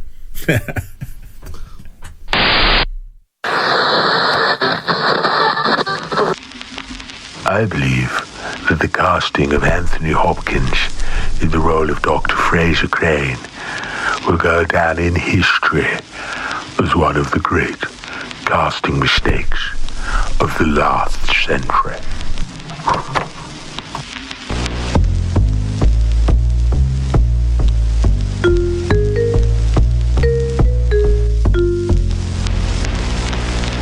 Who do we have on line one, Roz?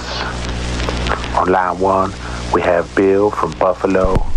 He's just not feeling himself. Well, hello, Bill. I'm listening. Yes, Dr. Crane. I would just like to know, would you me? Would you me real hard? So that was Bury Our Bones With for this week. We hope you enjoyed listening to it as much as we enjoyed putting it together for you. Please don't forget to like and subscribe wherever you get your podcasts. You can find us in all the usual social media places as Bury Our Bones With. So please do come by, say hi and send us your comments. Until next time, I've been Jimmy Murphy, he's been Ryan Etherington, and this has been Bury Our Bones with Poltergeist. And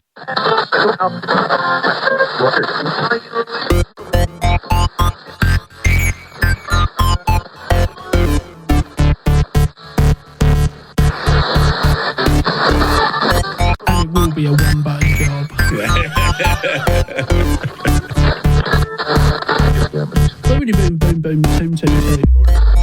I have a terrible tendency to just scroll about and you're talking when we're doing it. I still find it slightly distracting. It's a bit weird, but I think it's a bit weird. But I suppose maybe if you listen to it back, see if it sounds. I was like, I'm gonna have to stop it. You listen to it back. Right. Good job I observed that well, wasn't it?